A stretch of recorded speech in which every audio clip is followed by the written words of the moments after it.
Handa na ba ang inyong mga puso para sa isang kwentong susubok sa inyong pananaw tungkol sa pag-ibig at tadhana? May mga pagkakataong ang tulong na kailangan natin ay nagmumula sa taong hindi natin inaasahan at ang pag-ibig ay isinisilang sa gitna ng kagipitan. Sabi nila, ang kayabangan daw ang unang hakbang patungo sa pagbagsak. Pero paano kung ang pagbagsak na yon ang siya palang magdadala sa'yo sa taong bubuo muli sa lahat ng nasira sa iyong pagkatao? Samahan ninyo kaming tuklasin ang isang kwentong magpapatunay na kahit ang pinakamatigas na puso ay kayang palambutin ng pag-ibig. Ito ang unang kabanata ng kwentong pinamagatang ang alok ng isang estranghero. Ang malakas na buhos ng ulan ay parang walang katapusang mga palaso na humahampas sa bubong at salamin ng mamahaling European car ni Maharlika de Leon. Ang walang saysay na pagpagaspas ng kanyang wiper ay tila isang desperadong pagsuko sa kalikasan. Madilim ang kalsada ng probinsya. Walang mga ilaw sa poste. Tanging ang paminsan-minsang liwanag mula sa kidlat ang nagbibigay hugis sa mga puno sa gilid ng daan. Sa loob ng sasakyan, ang katahimikan ay binabasag lamang ng panginginig ng kanyang mga kamay at ng mabibigat niyang paghinga. Kanina pa namatay ang makina. Kanina pa siya stranded. Damn it! Singhal niya sabay hampas sa manibela. Siya si Maharlika Maha de Leon, ang CEO ng Maharlika Motors, ang reyna ng industriya ng mga luxury cars sa bansa. Isang babaeng sanay na lahat ng bagay ay nasa kanyang kontrol. Ang makina, ang mga tao, ang kanyang buhay. Ngunit ngayon, sa gitna ng kawalan, wala siyang kontrol sa kahit na ano. Mayroon siyang napaka-importanteng meeting sa lungsod ng Pag-asa. Isang deal na magpapalago pa lalo sa kanyang imperyo. Pero heto siya, basang sisiw na naghihintay ng himala. Pinindot niya ulit ang kanyang telepono. No signal. Isang nakakasilaw na ilaw mula sa isang paparating na sasakyan ang tumama sa kanyang mga mata. Nang ito'y huminto sa kanyang tapat, nakahinga siya ng maluwag. Tulong, sa wakas. Pero ang bumaba ay hindi isang tow truck o patrol car. Isang luma at karag-karag na pickup truck. At mula rito ay isang lalaking nakasombrero, may mantsa ng grasa sa pisngi at suot na sando na tila nakakita na ng mas magagandang araw. Lumabas si Maha ng kotse, hawak ang isang maliit na payong na halos hindi sapat para protektahan ang kanyang designer suit mula sa ulan. May problema, miss? Tanong ng lalaki. Ang boses nito'y magaspang, tulad ng mga kamay nitong halatang sanay sa mabibigat na trabaho. Obviously, mataray na sagot ni Maha. My car broke down. I need a tow. Tiningnan niya ang pickup ng lalaki mula ulo hanggang paa. Though I doubt you can handle this, ngumisi ang lalaki. Isang ngising lalong nagpalitaw sa mga mantsa sa kanyang muka. Baka hindi ko kayang hilaan, pero baka kaya kong ayusin. Nagtaas ng kilay si Maha. My personal mechanics, the best in the country, checked this car this morning. It was in perfect condition. I don't let just anyone touch my engine. Nagkibit balikat ang lalaki at tumalikod, akmang babalik sa kanyang sasakyan. Okay, sabi mo good luck sa paghihintay. Panic shot through Maha. Wait! Huminto ang lalaki. Ano? Fine, tingnan mo na. Pero mag-ingat ka. Naglakad ang lalaki palapit sa kanyang kotse. Binuksan nito ang hood at sa tulong ng isang maliit na flashlight, sinimulan nitong siyasatin ang makina. Ilang minuto ng katahimikan, tanging tunog lang ng ulan at ng mga kagamitan ng lalaki ang maririnig. Sabi na nga ba? Bulong nito sa sarili. What is it? Iritadong tanong ni Maha. Isinara ng lalaki ang hood at humarap sa kanya. May nagalaw sa sensor ng fuel injector mo. Simple lang sana. Pero dahil pinilit mong i-start ng paulit-ulit, na short circuit mo ang secondary fuse. Tinitigan siya nito nang diretso sa mga mata. Yung mga best in the country mong mekaniko, malamang sila ang hindi nag-lock ng maayos sa sensor housing Matapos nilang i-check, naramdaman ni Maha ang pamumula ng kanyang mga pisngi. Isang kombinasyon ng hiya at galit. How dare this grease monkey question her people? At paano mo naman nalaman yan? Dahil hindi ako tumitingin lang sa brand ng kotse, miss. Sagot nito, may bahid ng panguuyam. Nakikinig ako sa tunog ng makina. Mabilis itong kumilos, kumuha ng ilang gamit mula sa kanyang truck. Sa loob ng 10 minuto, may mga kinalikot ito, may inayos, at may pinalitan. Subukan mo, utos nito. Pumasok si Maha sa kotse, puno ng pag-aalinlangan. Isinusi niya ang ignition at sa isang iglap, ang makina na kanina'y patay ay muling umugong. Perpekto at malakas. Napatulala siya. Lumapit ang lalaki sa bintana niya. Next time, magtiwala ka sa mga taong mas nakakaalam sa makina kaysa sayo. Ibinaba ni Maha ang bintana. Ang kanyang pagkagulat ay napalitan ng isang kakaibang paghanga. Ang arogansya niya ay biglang nawala. Sa harap niya ay isang henyo na nakatago sa anyo ng isang hamak na mekaniko. At sa sandaling iyon, isang ideya ang nabuo sa kanyang isipan. Isang ideya na desperado, baliw, pero posibleng solusyon sa mas malaki niyang problema. Ang pressure mula sa board of directors na magpakasal na siya para magkaroon ng matatag na imahe. Magkano? Tanong niya. Kinukuha ang kanyang wallet. Huwag na. Tulong na lang yon. I insist. Tiningnan siya ng lalaki. Tila sinusukat ang kanyang pagkatao. Sige, 1,000. Kumuha si Maha ng 10 tig-1,000 at iniabot ito. That's for your time and your expertise. Tinitigan lang ng lalaki ang pera. Pagkatapos ay tinitigan siya. Hindi nito kinuha. Dito na kumilos ang isip ni Maha. This man wasn't intimidated by her, nor was he impressed by her money. He was perfect. I have a different offer for you. Biglang sabi ni Maha, ang kanyang boses ay seryoso at walang bahid ng pagbibiro. Napakunot ang noo ng lalaki. Anong offer? Huminga ng malalim si Maha. Tinitigan ang lalaking estranghero sa gitna ng humihinang ulan. Magpakasal ka sa akin. Natahimik ang lalaki. Pagkatapos ay humalakhak ito ng malakas. Isang tawang umalingaw-ngaw sa gabi. Tawang puno ng hindi paniniwala. Akala nito ay nababaliw na siya. Ngunit nang makita nito ang determinasyon sa kanyang mga mata, ang kawalan ng kahit anong bahid ng biro, unti-unting nawala ang tawa nito. Pinalitan ito ng isang matalim at seryosong tingin. Humakbang ito palapit sa bintana. Ang muka'y ilang pulgada na lang ang layo sa kanya. Ano ang kapalit? Ano ang kapalit? Ang tanong ni Maliksi Sarmiento ay lumabas sa kanyang bibig na may bigat at lamig. Sapat na para pawiin ang huling bakas ng pagkamangha sa hangin. Ang pagtawa niya kanina ay nawala. Napalitan ng isang matigas na pader ng pag-iingat na binuo ng 5 taon sa loob ng kulungan at ng buong buhay na pakikipaglaban sa sistema. Ang babae sa loob ng kotse, si Maharlika De Leon, ay hindi kumurap. Ang kapalit ay isang bagong buhay para sa'yo. Hindi umimik si Liksi. Hinayaan niyang magsalita ang babae. Sanay siyang maghintay. Sa mundo niya, ang unang nagsasalita, ang siyang laging talo. Halika, sabi ni Maha, binuksan ang pinto ng passenger seat.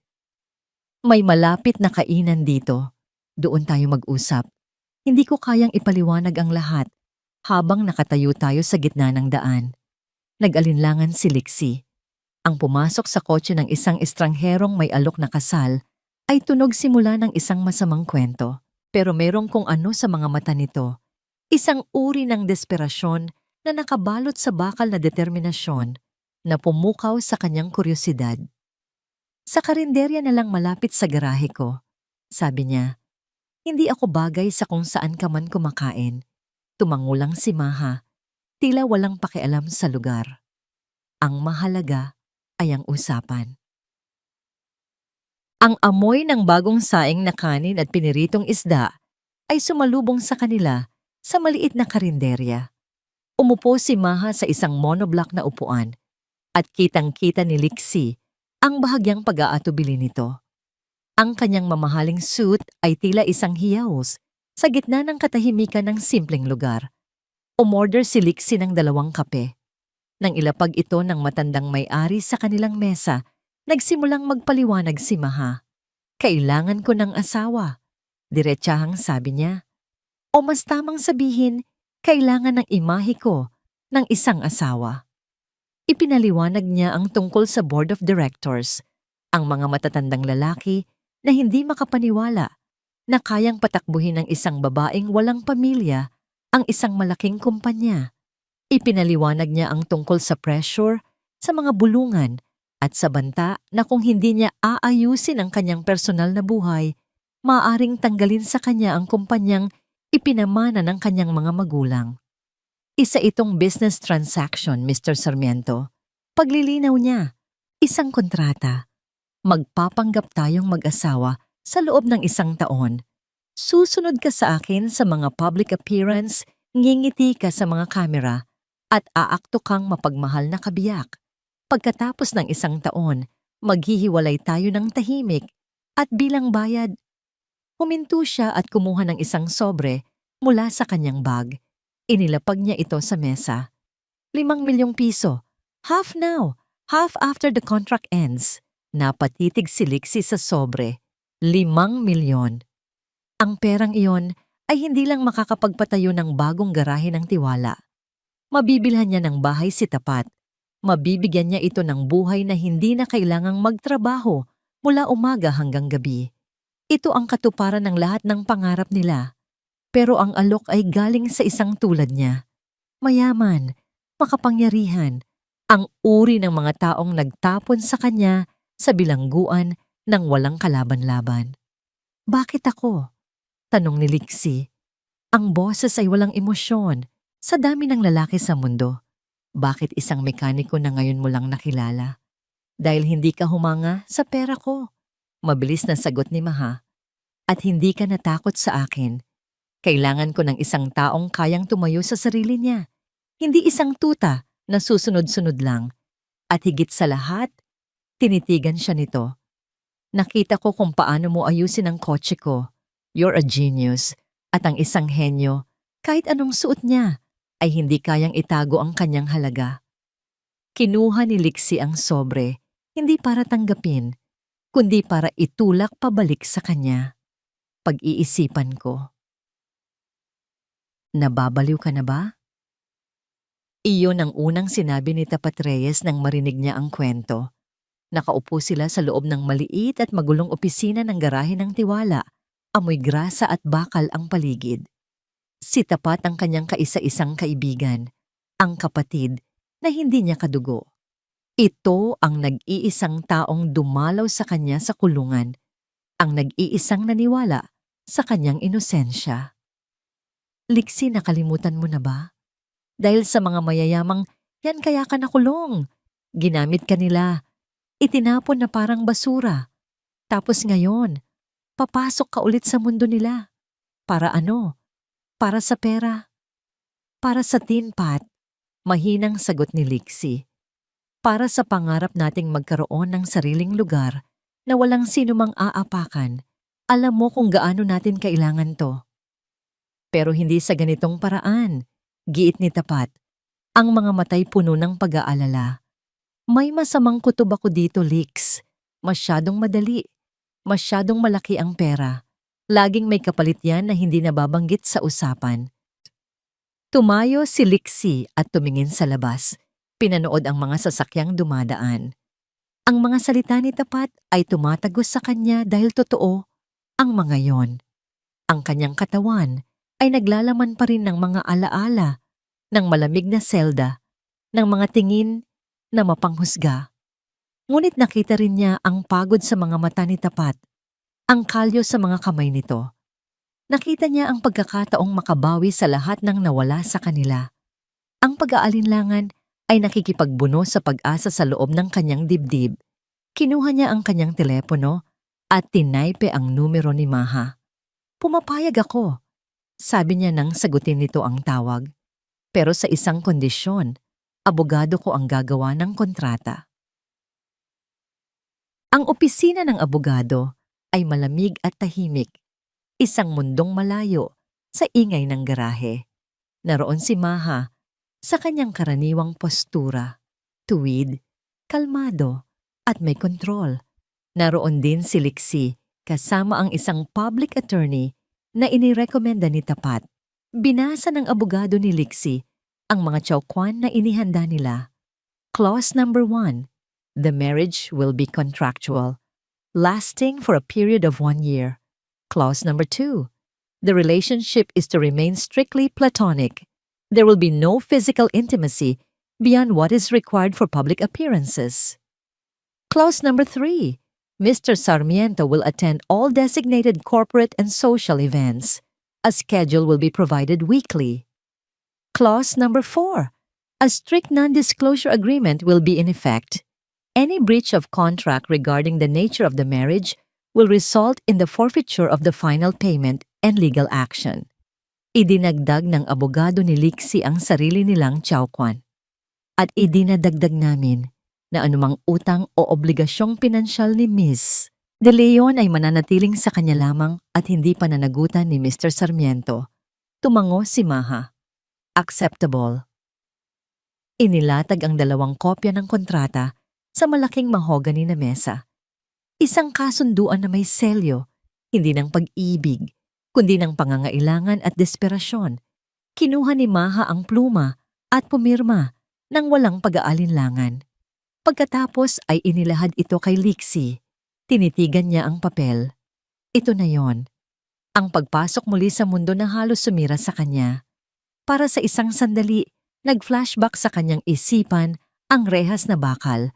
Ngunit pagkatapos ay nakita niya ang mukha ni Tapat. Nakita niya ang kinabukasan. Huminga siya ng malalim at madiing inilapat ang kanyang pirma. Maliksi Sarmiento, ang pangalan niya, sa tabi ng pangalan ni Maharlika de Leon. It's done, sabi ni Maha.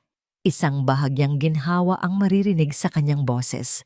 Ngunit bago pa man makasagot si Lixie, tumunog ang telepono ni Maha. Nakita ni Lixie ang pagbabago sa mukha nito nang makita kung sino ang tumatawag. Ang kalmadong CEO ay biglang nagkaroon ng bakas ng tensyon. Sinagot niya ito. Yes? Nakinig siya sandali at ang kanyang mga mata ay naging kasing lamig ng yelo. Ang kanyang panga ay nag-igting. Let him in, sabi niya sa kausap sa telepono, bago ito ibaba. Tumingin siya kay Lixie, ang kanyang mga mata ay may babala. Dante, sabi niya, ang pangalan ay tila lason sa kanyang dila. Papunta na siya rito. Ang pangalang Dante ay naiwang nakabitin sa malamig na hangin ng opisina ng abogado. Kasing bigat ng isang paparating na bagyo. Naramdaman ni Maharlika de Leon ang paglamig ng kanyang mga kamay. Ngunit ang kanyang mukha ay nanatiling isang perpektong maskara ng kalmadong awtoridad. Tumingin siya sa mga abogado. Tapos na tayo dito. Ipapadala ko na lang ang kopya ng mga dokumento sa inyo.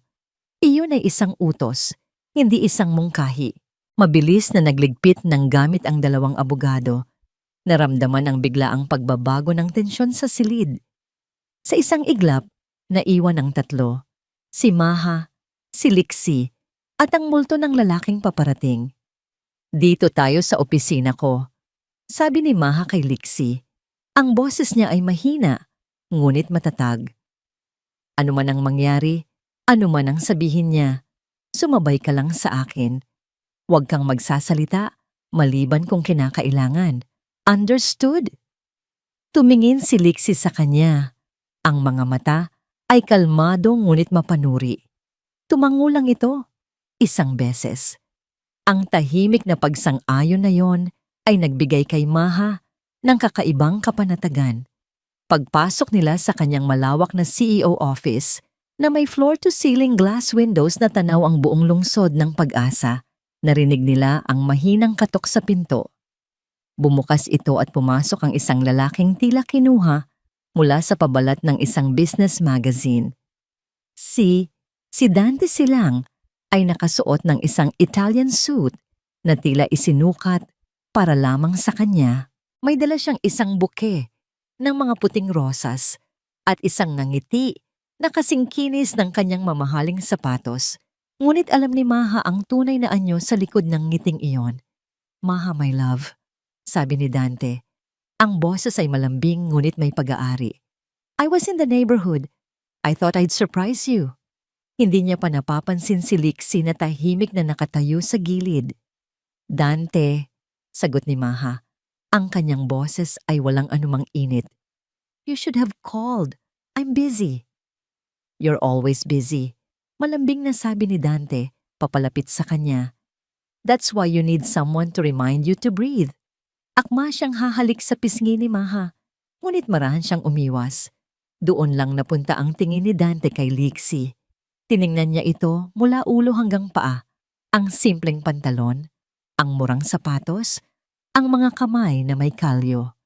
Ang kanyang perpektong nangiti ay bahagyang kumupas, napalitan ng isang mapanuring pagtaas ng kilay. "Sino ito?" tanong niya. Ang tono ay hindi na malambing. Ito ay ang tono ng isang hari na nakakita ng isang pulubi sa kanyang palasyo. Ito na ang sandali. Huminga ng malalim si Maha, inipon ang lahat ng kanyang lakas at lumapit kay Lixie. Inabot niya ang kamay nito, isang kilos na ikinagulat nilang dalawa. Ang kamay ni Lixie ay magaspang at mainit, isang matibay na angkla sa gitna ng unos. "Dante," panimula ni Maha, ang kanyang boses ay malinaw at matatag. "I'd like you to meet Maliksi Sarmiento, my fiancé." Ang katahimikan na sumunod ay nakakabingi. Ang nangiti ni Dante ay tuluyang naglaho. Ang kanyang mukha, na kanina'y puno ng kumpiyansa, ay nagpakita ng isang bihirang emosyon, pagkabigla. Pagkatapos, ang pagkabigla ay naging hindi paniniwala at sa huli ay naging isang madilim na galit na kumislap sa kanyang mga mata. "You're what?" halos pabulong niyang sabi. "My fiancé," inulit ni Maha. Mas diniinan pa ang hawak sa kamay ni Lixie. Tumingin si Dante mula kay Maha patungo kay Lixie, na nanatiling tahimik at diretso ang tingin sa kanya. Isang mabagal at mapang-insultong tawa ang kumawala sa mga labi ni Dante. Ito ang ipinalit mo sa akin?" Tumingin siya kay Maha na para bang nababaliw na ito. "Saan mo to pinulot, Maha? Sa isang construction site? Mukhang kailangan niya ng bagong damit at isang malaking gupit." Naramdaman ni Maha ang pag-igting ng mga kalamnan ni Lixie, ngunit bago pa man siya makapagsalita para ipagtanggol ito, nagsalita si Lixie. Ang boses niya ay kalmado, walang bakas ng galit, na lalong ikinainis ni Dante. "At least," sabi ni Lixie, ang mga mata ay hindi bumibitaw sa pakikipagtitigan kay Dante. "Ang mga bagay na sira, alam ko kung paano buuin. Hindi ko lang tinatakpan ng magandang pintura para magmukhang bago." Natigilan si Dante. Ang simpleng salita ay tumama na parang isang sampal. Ito ay isang direktang patama sa kanyang pagkatao. Makintab sa labas, ngunit sira sa loob. Nakita ni Maha ang paghanga sa kanyang mga mata para kay Lixie. Hindi ito sumigaw, hindi ito nagmura. Gumamit ito ng salita bilang sandata at tumama ito sa tamang target. Ang mukha ni Dante ay namula sa galit. Humakbang siya palapit kay Lixie. Ang kanyang katawan ay tensyonado. "Mag-ingat ka sa mga sinasabi mo. Baka hindi mo alam kung sino ang kinakalaban mo." "Ikaw ang mag-ingat," mahinahong sagot ni Lixie. "Baka ang inaakala mong pulubi ay ang siyang magiging hari." "Tama na," matigas na sabi ni Maha. Pumagitna sa dalawa. "Dante, umalis ka na." Tumingin si Dante sa kanya. Ang mga matay puno ng sugat at pagbabanta. "Hindi pa tayo tapos, Maha. Tandaan mo yan." Iniwan niya ang mga bulaklak sa sahig at mabilis na tumalikod. Ang pagsara ng pinto ay umalingaw-ngaw sa buong opisina Nag-iwan ng isang mabigat at nakakalasong katahimikan, kagat, nang mawala na si Dante. Agad na binitawan ni Maha ang kamay ni Lixie. Naglakad siya palayo, papalapit sa bintana. Nanginginig ang mga kamay. That was too close, sabi niya. Mas para sa sarili niya. He's more aggressive than I thought. Mukha siyang sanay na nakukuha ang lahat ng gusto niya. Komento ni Lixie. Humarap si Maha sa kanya. Ang kanyang takot ay napalitan ng inis. At ikaw, anong klaseng sagot yun? Hindi tinatakpan ng pintura? Sa tingin mo ba nakakatawa yon? You provoked him. Napakunot ang noo ni Lixie. Ininsulto niya ako. Anong gusto mong gawin ko? Yumuko at humingi ng tawad? Gusto kong sumunod ka sa plano. Sigaw ni Maha. Ang plano ay manahimik ka. You're supposed to be the quiet, supportive fiancé, not some street philosopher. Hindi mo naintindihan, Lixie. Si Dante ay mapanganib. Hindi siya titigil hanggat hindi niya nakukuha ang gusto niya. At ano ang gusto niya? Ako. Ang kumpanya. Lahat. Kung gayon, kailangan mo ng isang taong lalaban. Hindi isang taong tatahimik lang. Matigas na sagot ni Lixie. Hindi ako aso na susunod lang sa utos mo, Maha. Kung ito ang magiging setup natin, kailangan mong malaman na may sarili akong isip. Mekaniko ako, hindi aktor. Nagkatinginan sila. Ang agwat ng kanilang mga mundo ay hindi kailanman naging mas malinaw. Siya ang babaeng sanay mag-utos. Siya ang lalaking hindi kailanman magpapayurak. Ang kasunduan nila ay nagsisimula pa lang. Ngunit ang mga bitak ay lumalabas na. Sa loob ng kanyang itim na kotse, dinukot ni Dante silang ang kanyang telepono. Ang kanyang muka ay madilim. Ang kaninang pekeng ng ngiti ay wala ng bakas. Hanapin mo. Utos niya sa taong nasa kabilang linya. Ang kanyang boses ay malamig at walang awa. Alamin ninyo ang lahat tungkol sa mekanikong yon. Maliksi Sarmiento. Bawat butas, bawat dumi. Gusto kong malaman kung saan siya natutulog, ano ang kinakain niya, at kung sino ang mga kaibigan niya. Gusto kong malaman ang bawat kasalanan na ginawa niya sa buong buhay niya. At gusto ko ang impormasyon na yan sa lamesa ko bukas ng umaga. Ibinaba niya ang tawag. Tumingin siya sa salamin. Inayos ang kanyang kurbata at muling ngumiti. Ngunit ngayon, ang kanyang ngiti ay hindi na para manligaw. Ito ay ang ngiti ng isang ahas na handa ng tumuklaw. Gabi na nang makabalik si Lixie sa garahe. Ang pagod sa kanyang katawan ay hindi dahil sa trabaho, kundi dahil sa bigat ng araw na yon. Napasok siya sa isang laro na hindi niya lubos na naiintindihan. Laban sa isang kalaban na halatang kayang gawin ang lahat. Umupo siya sa isang lumang gulong, hawak ang isang malamig na bote ng tubig. Iniisip niya ang mga mata ni Dante, ang mga mata ng mga taong nagpakulong sa kanya noon. Parehong-pareho, puno ng pagmamaliit. Biglang nag-vibrate ang kanyang telepono sa kanyang bulsa. Isang text message mula sa isang hindi rehistradong numero. Binuksan niya ito. 2 maikling pangungusap lamang.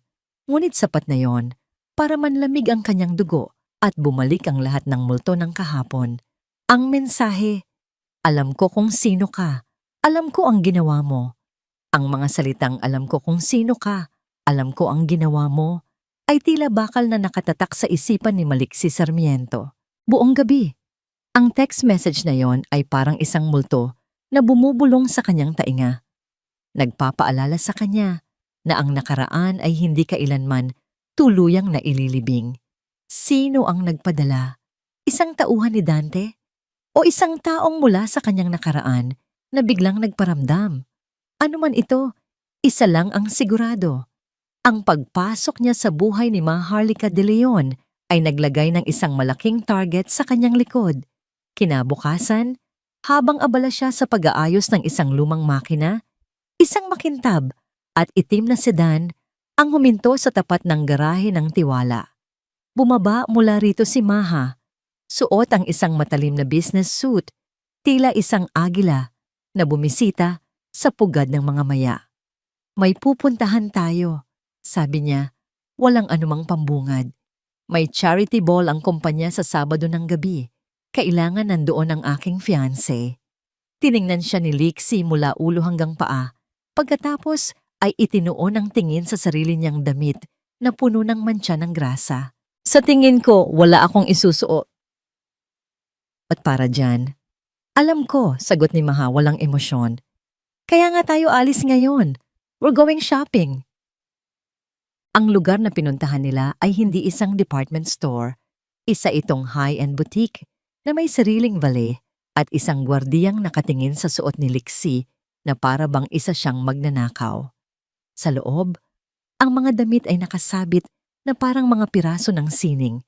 Bawat isa ay may presyong kayang bumuhay sa pamilya ni Tapat sa loob ng isang taon. Good morning, Miss De Leon. Bati ng isang sales associate na may pekeng ngiti. Ihanda mo ang pinakamagandang tuxedo na mayroon kayo para sa kanya. Utos ni Maha. Itinuturo si Lixie na para bang isa itong manikin na kailangang bihisan. Naramdaman ni Lixie ang pag-init ng kanyang mga tainga. Ang bawat kilos ni Maha ay nagpaparamdam sa kanya na siya ay isang proyekto, isang bagay na kailangang ayusin para maging presentable. Sa fitting room, habang sinusukat ang isang suit na mas mahal pa sa kanyang pickup truck, hindi niya maiwasang mainis. Lumabas siya para ipakita kay Maha. Hindi ba masyadong masikip to? Reklamo niya.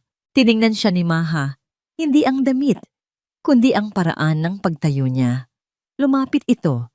At sa unang pagkakataon, nakita ni Lixie ang isang bagay na iba sa mga mata nito. Hindi awtoridad, kundi konsentrasyon. Hindi masikip, sabi niya. Inaayos ang kwelyo ng damit ni Lixie. Hindi ka lang sanay. Ang kanyang mga daliri ay saglit na dumampi sa kanyang leeg. Isang dampi na nagpadala ng kakaibang kuryente sa kanyang buong katawan. Agad na binawi ni Maha ang kanyang kamay. It fits you perfectly. Pagkatapos ng suit, isinunod ang sapatos na gawa sa balat na kumikinang. Isang relo na ang presyo ay nakakalula at isang pares ng cufflinks. Sa bawat item na binabayaran ni Maha, gamit ang kanyang itim na credit card, lalong nararamdaman ni Lixie na siya ay isang tau-tauhan na binibihisan para sa isang palabas. Sa gabi ng Biyernes, isang araw bago ang ball, pinapunta siya ni Maha sa penthouse nito. Ang lugar ay malawak, minimalist, at malamig, tulad ng may-ari. Anong ginagawa natin dito? Tanong ni Lixie. Hindi sumagot si Maha. Sa halip, binuksan niya ang isang malaking pinto na naglantad sa isang ballroom. Nagpatugtog siya ng isang mabagal, klasikong musika mula sa sound system. Kailangan mong matutong sumayaw, sabi niya. Lahat ng mata ay nasa atin sa gabing iyon. Hindi tayo pwedeng magmukhang tanga. Hindi ako marunong niyan. Kaya nga kita tuturuan, sabi niya. May bahid ng pagkainip. Inilahad niya ang kanyang kamay. Halika. Nag-aalangan man, lumapit si Lixie. Itinuro sa kanya ni Maha kung saan ilalagay ang kanyang mga kamay. Isa sa baywang nito, isa na hawak ang kamay niya. Ang lapit nila sa isa't isa ay hindi komportable. Naamoy niya ang banayad na pabango nito. Nakikita niya ang maliliit na hibla ng buhok na nakawala sa perpekto nitong pagkakaayos. 1, 2, 3. 1, 2, 3. Bulong niya habang ginagabayan siya. Noong una, ang mga paa ni Lixie ay parang may sariling isip. Laging natatapakan ang sapatos ni Maha. Pero habang tumatagal, nagsimula siyang makuha ang ritmo. Ang pagiging mekaniko niya ay nakatulong. Ang kanyang isip ay sanay sa mga pattern at koordinasyon. Sa gitna ng isang pag-ikot, natalisod sila. Napahawak si Lixie ng mahigpit sa baywang ni Maha para hindi sila matumba at ang kanilang mga mukha ay naglapat ng ilang pulgada na lang ang pagitan. Ang kanilang mga paghinga ay naghalo. Nakita ni Lixie ang kanyang sarili sa mga mata ni Maha at sa unang pagkakataon, nakita niya hindi ang CEO, hindi ang boss, kundi isang babae na may bakas ng pagod at kalungkutan. Mabilis silang umayos ng tayo. Okay na siguro yan, sabi ni Maha, umiiwas ng tingin. Kahit hindi ka nalang gumalaw masyado bukas, just hold me and don't fall. Ang charity ball ay isang dagat ng mga kumikinang na alahas at mga pekeng ngiti. Para kay Lixie, pakiramdam niya ay isa siyang isda na napadpad sa lupa, hindi makahinga sa bigat ng karangyaan. Pero nang makita niya si Maha na bumababa sa hagdanan, suot ang isang eleganteng itim na gown, sandali siyang nakalimot kung nasaan siya. She was breathtaking. You look. Napatigil si Lixie, hindi mahanap ang tamang salita. Okay, mahina niyang dugtong. Isang bahagyang ngiti ang sumilay sa labi ni Maha, isang tunay na ngiti na mabilis din niyang tinago. Ikaw din, mukha ka ng tao. Magkahawak kamay silang pumasok sa ballroom, gumanap sa kanilang mga papel.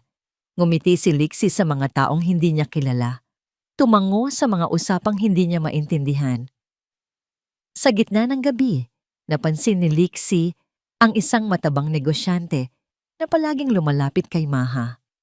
Ang mga kamay nito ay tila laging aksidenteng napupunta sa likod ni Maha, masyadong mababa para maging disente.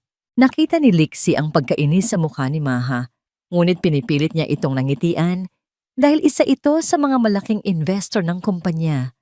Habang muling papalapit ang lalaki, kumilos si Lixie. Naglakad siya sa likuran nito, dala ang 2 baso ng champagne. Oops, sabi niya, at sinasadyang natapunan ng likod ng mamahaling suit ng negosyante. Naku, pasensya na po sir, sabi ni Lixie, puno ng pekeng pag-aalala. Ang clumsy ko naman. Nagalit ang lalaki, ngunit bago pa man makapagsalita, inakbayan ni Lixie si Maha. Darling, mukhang kailangan na nating umalis. May ipinapangako pa ako sa iyo ngayong gabi. Kinindatan niya si Maha, isang kilos na para sa lahat ay puno ng pagmamahal, ngunit para sa kanilang dalawa ay isang senyas. Mabilis na nagpaalam si Maha sa negosyanteng abala sa pagpunas ng kanyang suit at hinila siya ni Lixie palayo roon. Nang makalayo sila, bumulong si Maha. That was surprisingly smooth.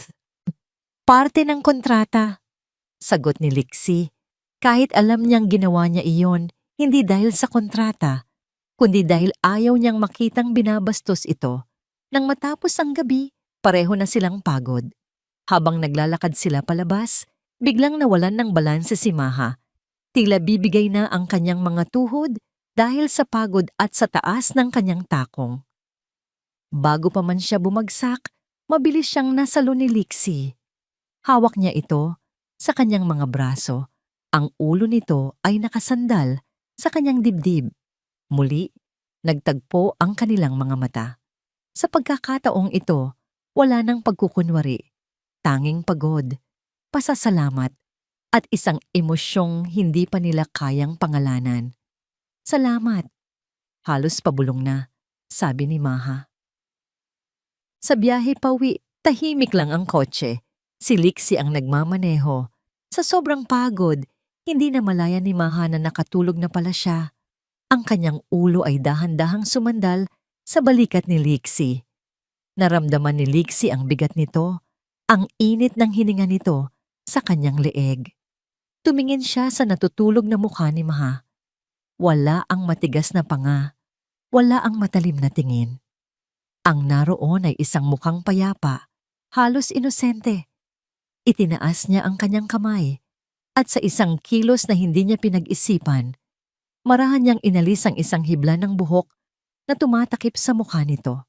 Ang kanyang magaspang na daliri ay dumampi sa malambot nitong pisngi. Napabuntong hininga si Lixie. Ang kanyang mga mata ay nakatuon sa daan, ngunit ang kanyang isip ay lumilipad. Ang babaeng ito ay isang komplikadong makina na hindi niya maintindihan. Ang kanilang kasunduan ay isang panganib na mas malala pa kaysa kay Dante. Ano ba itong pinasok ko? Bulong niya sa katahimikan ng gabi. Ang umaga ay nagsimula sa isang pambihirang katahimikan sa penthouse ni Maharlika de Leon.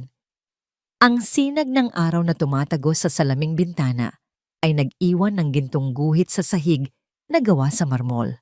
Sa kanyang isipan, sariwa pa ang alaala ng nagdaang gabi. Ang bigat ng ulo ni Lixie sa kanyang balikat. Ang init na nagbigay sa kanya ng isang panandaliang kapayapaan na matagal na niyang hindi naramdaman.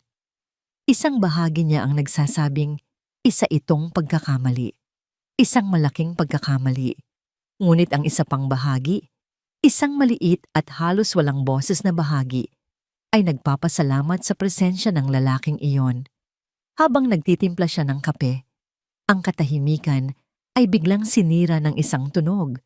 Isang walang tigil na pag-vibrate ng kanyang telepono sa ibabaw ng granite countertop. Hindi ito isang simpleng text. Isa itong kaskad. Isang sunod-sunod na notification mula sa mga news app, social media, at mga mensahe mula sa kanyang mga empleyado. May masamang nangyari. Naramdaman niya ito sa kanyang sikmura. Nanginginig ang kamay na kinuha niya ang telepono.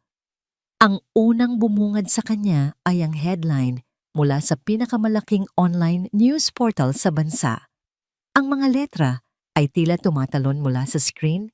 Sinasaksak ang kanyang mga mata. CEO ng Maharlika Motors, nakatakdang ikasal sa isang komboktadong killer. Sa ilalim nito ay isang luma at butil-butil na mugshot ni Maliksi Sarmiento.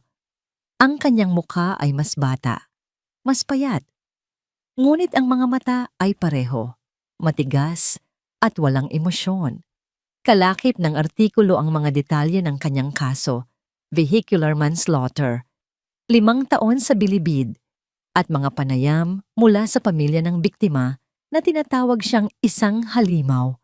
Nabitawan ni Maha ang kanyang telepono. Bumagsak ito sa sahig na may malakas na kalabog, ngunit hindi niya ito narinig. Ang tanging naririnig niya ay ang ugong sa kanyang mga tainga at ang malakas na pagkabog ng kanyang dibdib. Ang kanyang unang emosyon ay hindi galit. Ito ay isang malamig na kahihiyan, isang kahihiyang gumapang sa kanyang balat na parang lason. Siya, si Maharlika de Leon, na kilala sa kanyang matalas na pag-iisip at perpektong kontrol, ay nalinlang o mas masahol pa, nagpalinlang. Ang boardroom ng Maharlika Motors ay parang isang freezer. Ang 12 miyembro ng board, lahat ay mga matatandang lalaki na nakasuot ng madidilim na suit, ay nakatingin sa kanya na para siyang isang kriminal na nililitis. Ang mga kopya ng article ay nakakalat sa mahabang mesa. Maharlika, ano ang ibig sabihin nito? Basag ni Mr. Velasco, ang pinaka-senior sa board, sa katahimikan. Isa itong personal na bagay. Matigas na sagot ni Maha, kahit na ang kanyang boses ay may bahagyang panginginig. Naging business matter na ito noong ang pangalan ng kumpanya ay nadawit sa isang iskandalo. Sagot ng isa pa, ang stocks natin ay bumagsak ng 10% sa unang oras pa lang ng trading. 10% dahil sa iyong fiancé. Isa itong paninira, walang katotohanan. Walang katotohanan? Putol ni Mr. Velasco. Nakalagay dito na may court records. Umamin ka, Maha. Alam mo ba ito? Alam mo bang isang ex-convict ang pinapakilala mo sa lipunan bilang kinatawan ng ating kumpanya? Ang tanong ay isang patibong. Kung sasabihin niyang oo, magmumukha siyang iresponsable. Kung sasabihin niyang hindi, magmumukha siyang tanga. Ang nakaraan ni Mr. Sarmiento ay kanyang personal na laban. Sabi niya, pinipilit na maging kalmado. At ngayon ay laban na rin natin. Sigaw ng isa. Kailangan mong ayusin ito, Maharlika. Now, we demand that you call off this engagement immediately. Maglabas ka ng public apology at sabihin mong nagkamali ka ng pagpili. Damage control. Hindi ko gagawin yan.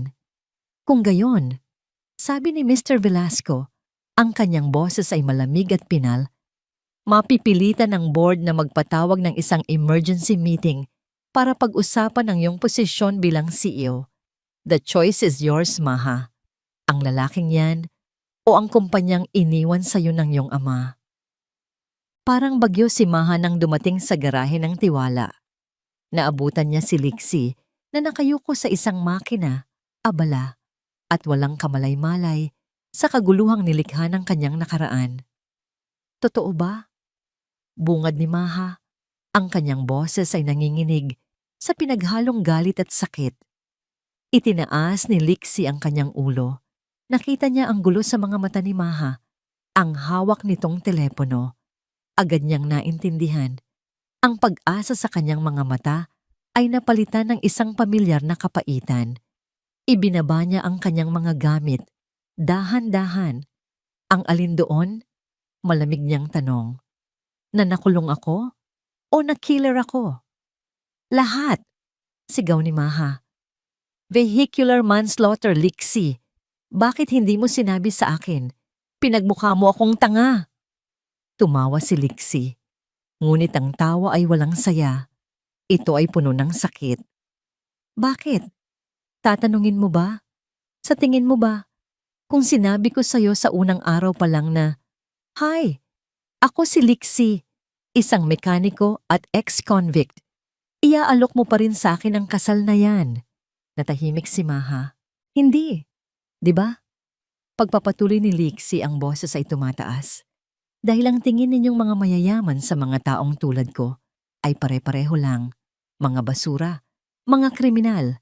Kahit kailan hindi ninyo iisipin na baka na-frame lang ako.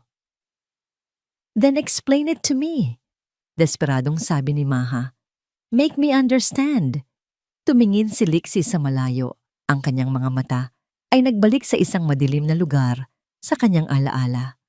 Wala akong kasalanan, sabi niya. Ang boses ay halos pabulong. Galing ako sa isang trabaho.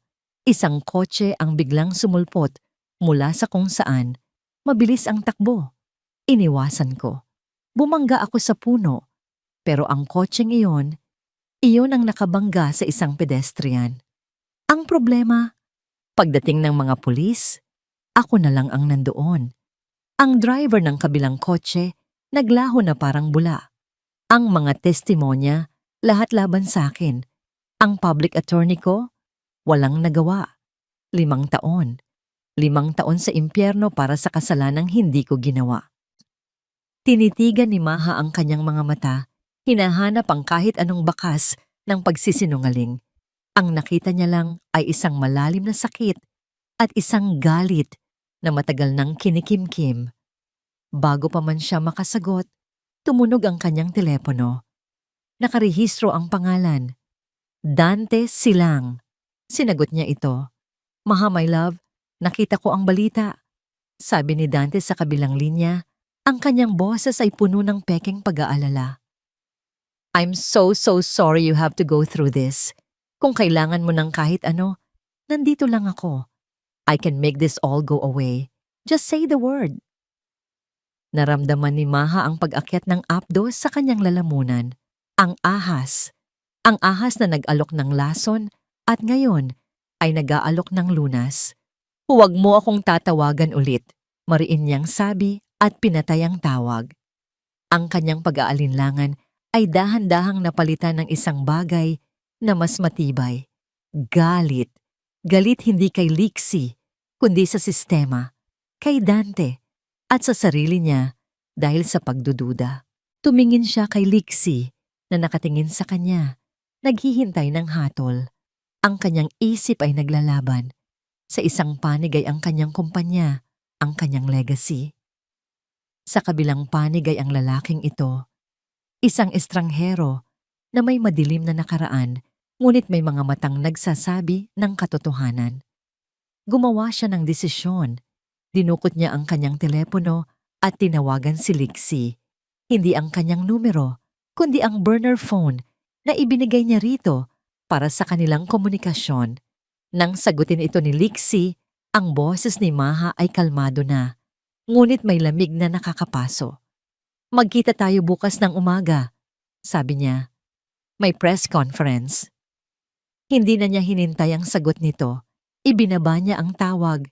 Iniwan si Lixie sa gitna ng kanyang magulong garahe na walang ideya kung bukas ay ipagtatanggol siya ni Maha o tuluyan na siyang itatapon sa mga lun. Ang garahe ni Maliksi Sarmiento ay naging isang silid ng paghihintay. Ang ingay ng mga gamit na bakal ay napalitan ng nakakabingging ugong mula sa isang lumang telebisyon na nakapatong sa isang drum ng langis. Nakatayo si Lixie sa gitna ng kanyang munting kaharian, ngunit pakiramdam niya ay isa siyang bilanggo na naghihintay ng hatol mula sa hari. Patayin mo na yan, Pat, sabi ni Lixie, hindi makatingin sa screen. Huwag, sagot ni Tapat na nakaupo sa isang lumang upuan. Ang mga mata ay nakatutok sa balita. Kailangan nating malaman. Kailangan nating marinig mula sa kanya. Alam ni Lixie kung ano ang maririnig niya. Isang public apology, isang maingat na pagdistansya mula sa kanya. Ang mga salitang, "We have decided to part ways." Iyon ang ginagawa ng mga taong tulad ni Maha de Leon. Pinuputol nila ang mga pisi na maaaring humila sa kanila pababa. Inililigtas nila ang kanilang sarili. Sanay na siya. Inihanda na niya ang kanyang sarili para dito. Ngunit sa kabila ng lahat, may isang maliit na bahagi sa kanyang puso. Isang hangal na bahagi na umaasa. Nagsimula na ang press conference. Ang screen ay napuno ng mga kumikislap na ilaw ng kamera at ng mga mikroponong tila mga ahas na handang manuklaw. At sa gitna ng lahat, lumabas si Maharlika de Leon, nakatayo sa isang podium, suot ang isang puting-puting blazer, tila isang reyna na handang harapin ang kanyang mga kaaway. Kalmado, walang emosyon, malamig. Handa ka na ba? Bulong ni Tapat, puno ng pag-aalala. Hindi sumagot si Lixie, pinanood lang niya ang babaeng naglagay ng target sa kanyang likod. Ang babaeng hahatol sa kanya sa harap ng buong mundo. Miss De Leon, sigaw ng isang reporter, is it true that you are canceling your engagement to Mr. Sarmiento? Miss De Leon, anong masasabi ninyo sa mga paratang na isa siyang convicted killer? Will you be issuing a public apology to your stockholders? Ang mga tanong ay parang mga bala na ibinabato sa kanya. Ngunit si Maha ay hindi natinag. Huminga siya ng malalim. Inilapit ang bibig sa mikropono. At ang buong silid ay natahimik. Magandang umaga sa inyong lahat. Panimula niya. Ang kanyang boses ay malinaw at profesional.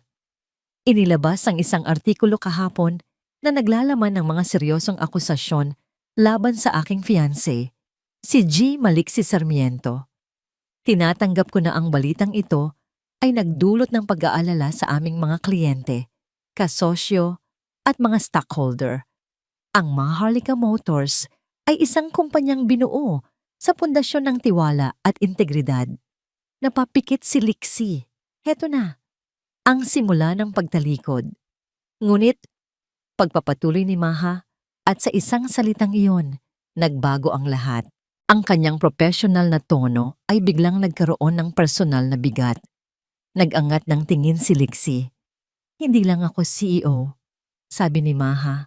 Ang kanyang mga mata ay tila tumitingin ng diretso sa kamera na para bang kinakausap siya nito.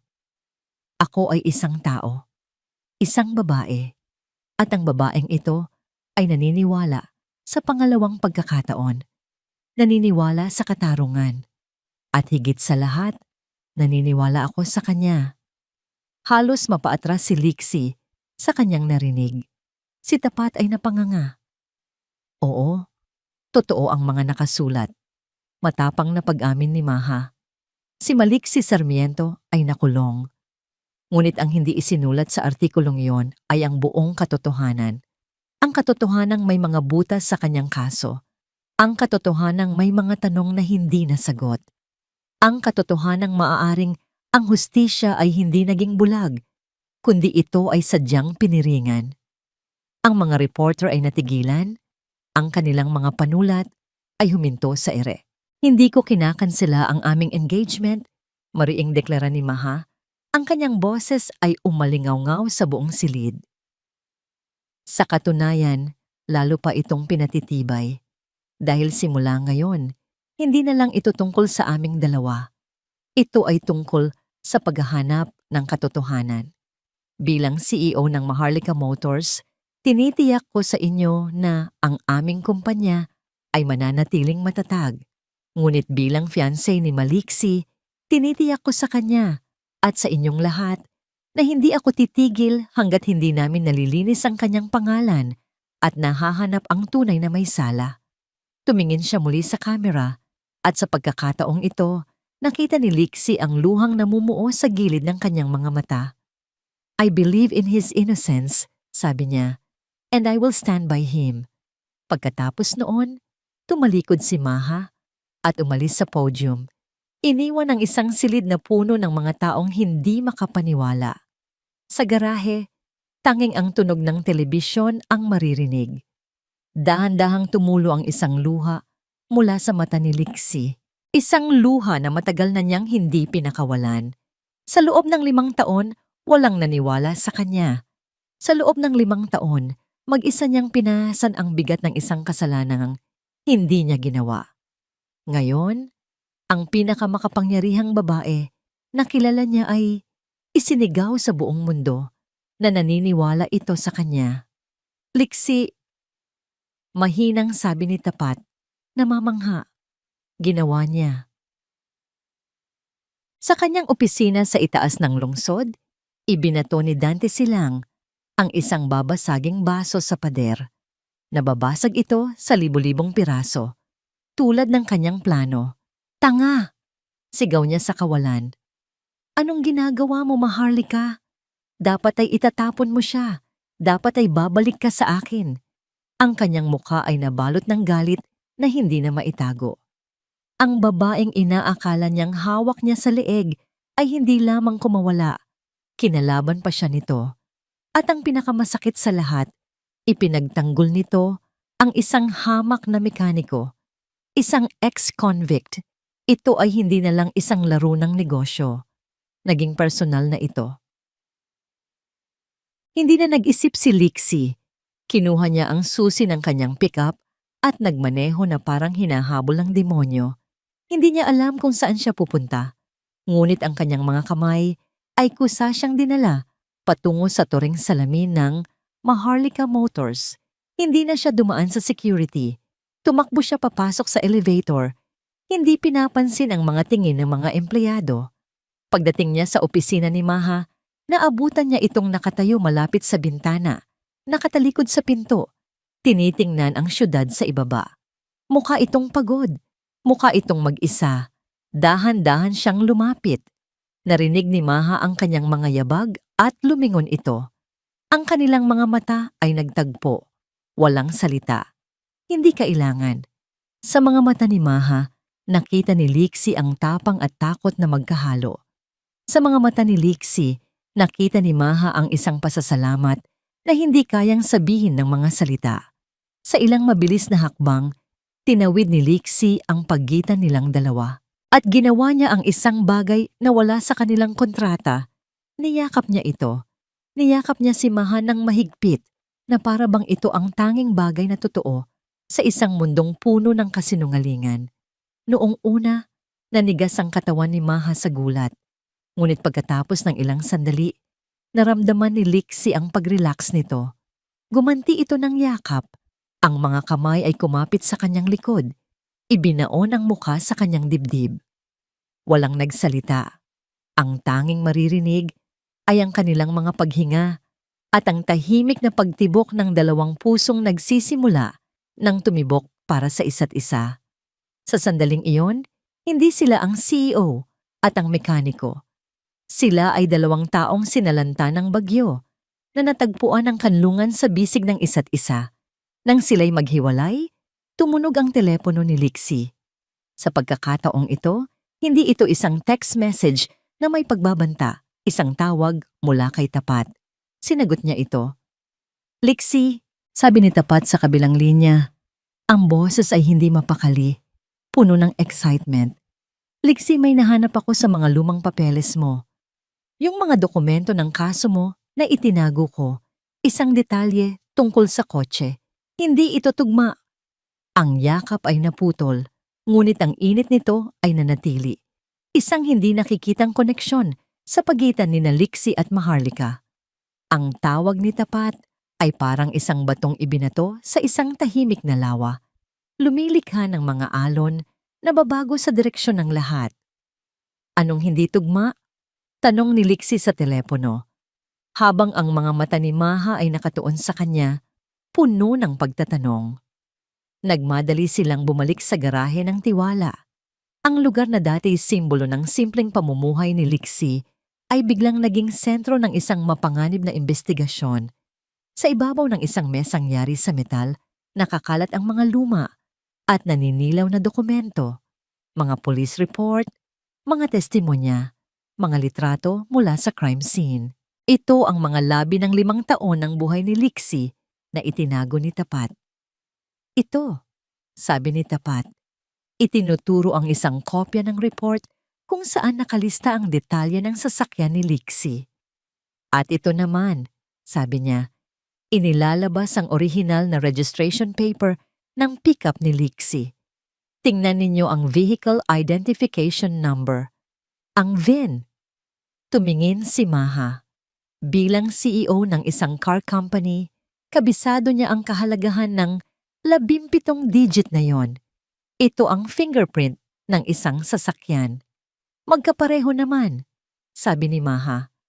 Halos, pagtatama ni Tapat. Tingnan mo ang pang-10 digit. Sa police report, ang nakalagay ay letrang F, pero sa orihinal na rehistro, ito ay numerong 5. Napakunot ang noo ni Maha. Isang simpleng typo, posibleng nagkamali lang ang pulis na nag-encode. Iyon din ang inisip ko. Sabi ni Lixie, ang kanyang mga mata ay nag-aalab sa isang kakaibang intensidad. Ang kanyang utak mekaniko ay nagsisimula ng gumana. Pero ang pang-10 digit ng VIN ay hindi basta-basta. Ito ang model year digit. Ang letrang F ay para sa mga sasakyang ginawa noong 2015. Ang numerong 5 ay para sa 2005. Ang pickup mo ay 2005 model, Lixie, sabi ni Tapat. Eksakto, sabi ni Lixie. Ang VIN na nasa police report ay tumutukoy sa isang sasakyang 10 taon na mas bago kaysa sa pickup ko. Nagkamali sila. Nag-imbento sila ng detalye. At ang tanong ay, bakit? Isang malamig na agos ang gumapang sa likod ni Maha. Ito ay higit pa sa isang typo. Ito ay isang sinadyang pagbabago. Isang maliit na kasinungalingan na nagtatago ng isang mas malaki. May access ako sa International Vehicle Database. Mabilis na sabi ni Maha, dinudukot ang kanyang laptop. Tingnan natin kung saan nakarehistro ang pekeng VIN na yan. Ang tunog ng pag-type ni Maha sa keyboard ay ang tanging maririnig sa garahe. Bawat segundo ay tila isang oras. Si Lixie at Tapat ay nakatayo sa kanyang likuran. Ang kanilang mga hininga ay pigil. Got it, bulong ni Maha. Isang profile ng sasakyan ang lumabas sa screen. Isang itim na sedan, hindi isang pickup. At ang status nito? Stolen. Ninakaw, 2 linggo bago ang aksidente mo. Basa ni Maha, ang kanyang boses ay nanginginig. Ginamit nila ang detalye ng pickup ko para pagtakpan ang isang nakaw na sasakyan. Sabi ni Lixie, ang kanyang mga kamao ay nakakuyom.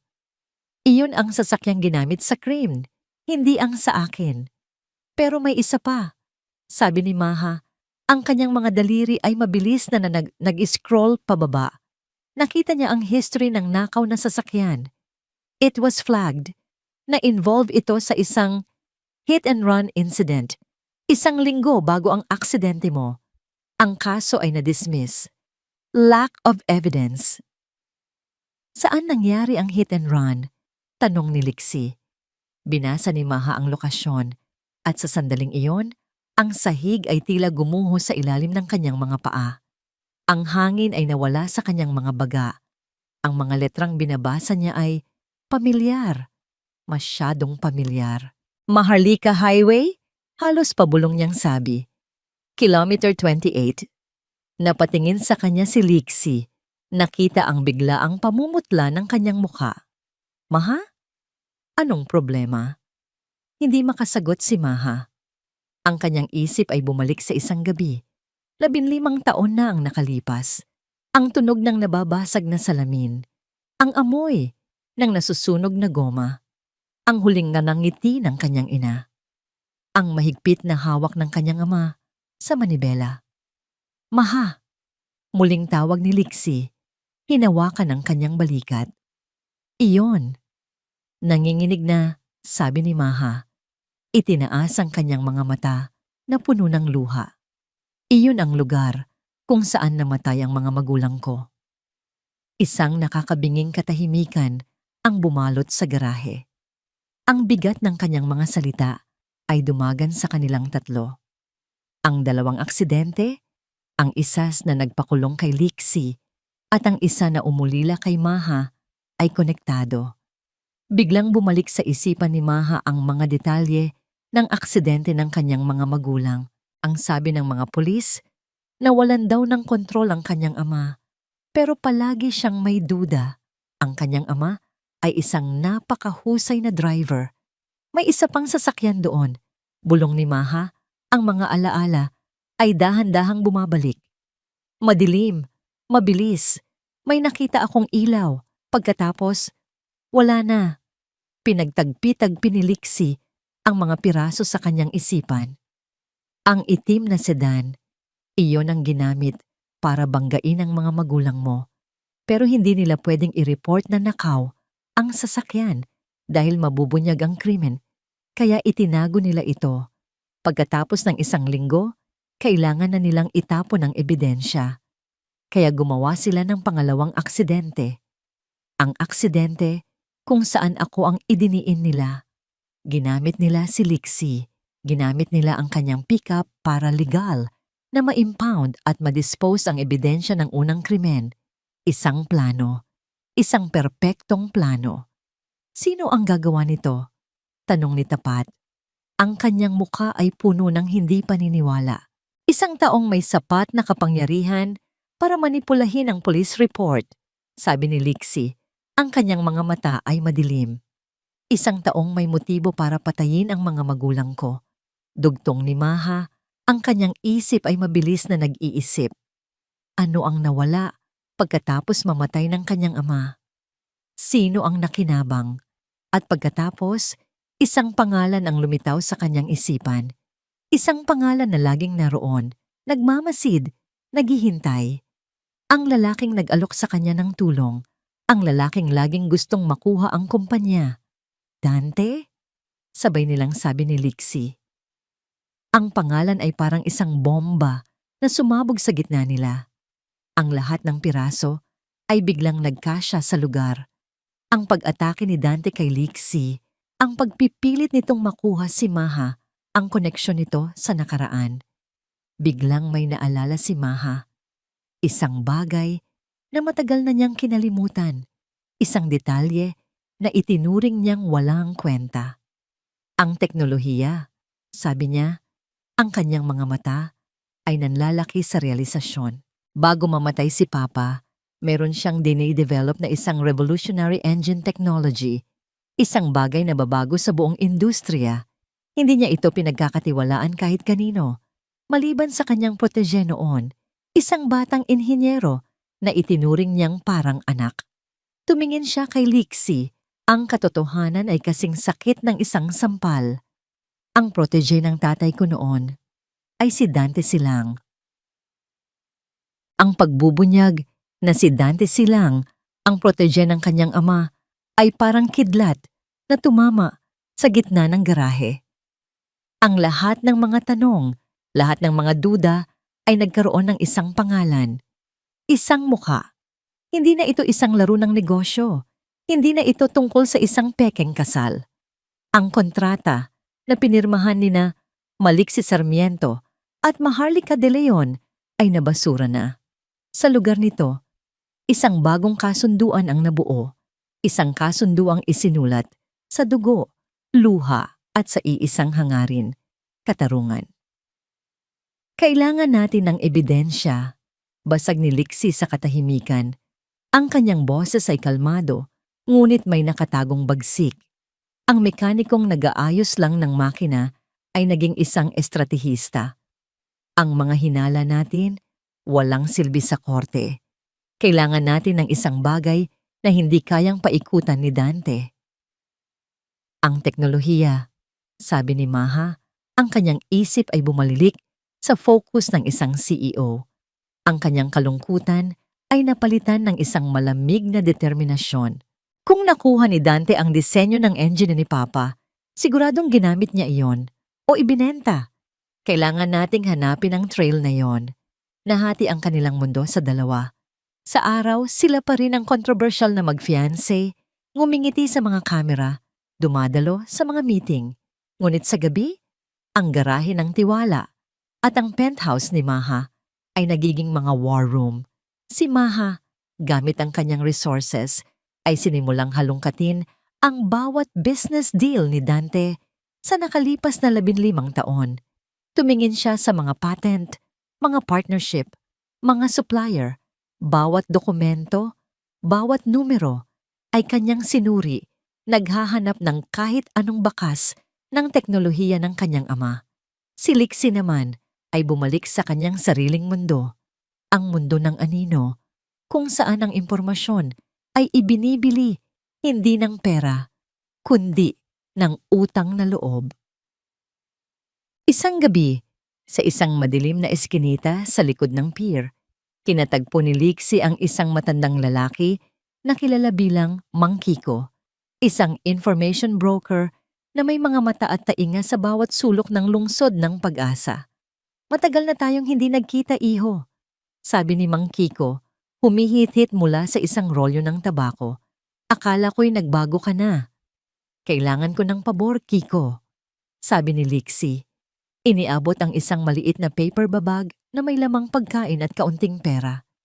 Isang itim na sedan, ninakaw 15 taon na ang nakalipas.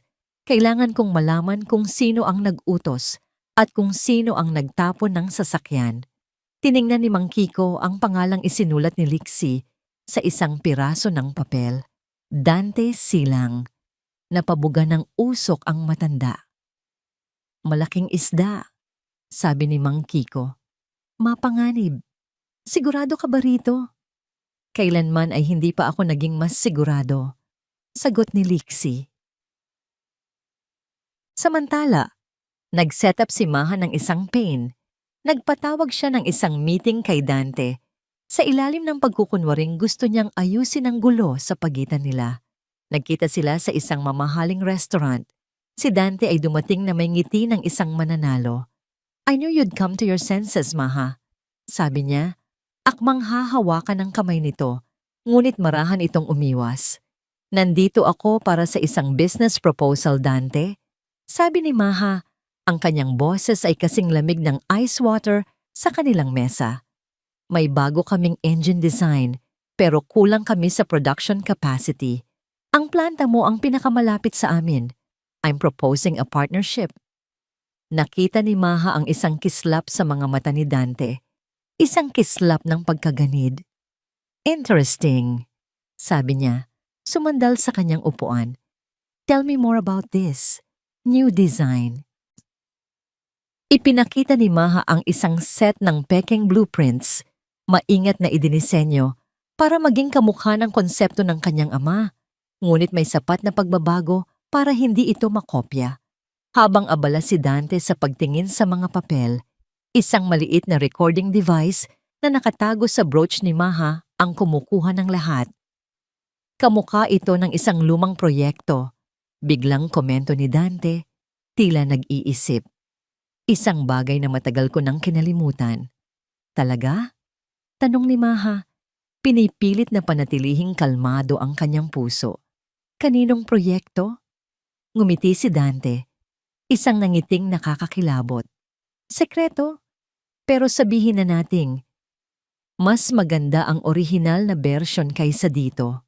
Iyon na, hindi isang direktang pag-amin, ngunit isang pahiwatig. Isang pahiwatig na alam niya ang tungkol sa orihinal. Isang pahiwatig na hawak niya ito. Gabi na nang magkita muli sina Lixie at Maha sa penthouse. Pareho silang pagod, ngunit may bagong apoy sa kanilang mga mata. Ipinadinig ni Maha ang recording. Pinakinggan ni Lixie ang bawat salita, ang bawat pagbabago sa tono ni Dante. Inaamin niya, sabi ni Lixie. Hindi direkta, pero nandoon. Pero hindi ito sapat para sa korte. Sagot ni Maha, napabuntong hininga. Naupo siya sa sofa, ipinikit ang mga mata. Ang bigat ng lahat ng ito ay nagsisimula ng maramdaman. Naupo si Lixie sa tabi niya. Hindi masyadong malapit, ngunit sapat na para maramdaman niya ang presensya nito. Makukuha natin siya, Maha. Pangako yan. Sa katahimikan ng gabi, sa liwanag ng mga ilaw ng syudad, ang kanilang alyansa ay lumalim. Hindi na sila dalawang taong pinagbuklod ng isang kontrata, kundi dalawang kaluluwang pinagbuklod ng iisang sakit at iisang layunin. Napatingin si Maha kay Lixie. Sa ilalim ng malambot na ilaw, nakita niya hindi lang ang mekaniko, hindi lang ang ex-convict. Nakita niya ang isang lalaking matatag, matalino, at may isang uri ng karangalan na hindi kayang bilhin ng pera. Dahan-dahan, sa isang kilos na hindi nila parehong inaasahan, gumalaw sila palapit sa isa't isa. Ang kanilang mga muka ay magkalapit. Ang kanilang mga hininga ay naghahalo. Ang tensyon ng investigasyon ay napalitan ng ibang uri ng tensyon. Isang bagay na mas matindi, mas personal. Ang kanilang mga labi ay ilang pulgada na lang ang pagitan. Ang mundo sa labas ay nawala. Tanging sila na lang dalawa. Ngunit bago pa man maglapat ang kanilang mga labi, tumunog ang telepono ni Maha. Isang secure line mula sa kanyang head of security. Ma'am, sabi ng boses sa kabilang linya, may halong pagmamadali. May nakuha kaming impormasyon, isang patent, na irehistro sa Germany, 15 taon na ang nakalipas. Ang pangalan ng teknolohiya ay Silang Engine Core. Ang nagmamay-ari ay isang shell corporation at ang nag-iisang pangalan na nakalista sa board ng korporasyon na yon. Sino? Tanong ni Maha, ang kanyang puso ay kumakabog. Dante Silang, ma'am. Nabitawan ni Maha ang telepono. Nasa kanya nga. Bulong niya kay Lixie. Nakuha niya ang patent. Iyon na ang ebidensyang kailangan nila. Ang patunay ng pagnanakaw, ang motibo sa pagpatay. Ngunit kasabay ng tawag na yon, sa isang madilim na sulok ng syudad, isa pang tawag ang natanggap ni Dante Silang. Ang boses ay mula sa kanyang pinagkakatiwalaang tauhan. Boss, sabi ng boses nanginginig. Sinusundan nila tayo. Alam na yata nila. Ang impormasyon tungkol sa Silang Engine Core ay ang huling piraso ng puzzle. Hawak na nila ang ebidensya. Hawak na nila ang motibo. Ang kailangan na lang nilang gawin ay iharap ito sa mga awtoridad. Ang tagumpay ay abot kamay na. Ngunit si Dante Silang ay isang manlalaro na laging isang hakbang sa unahan.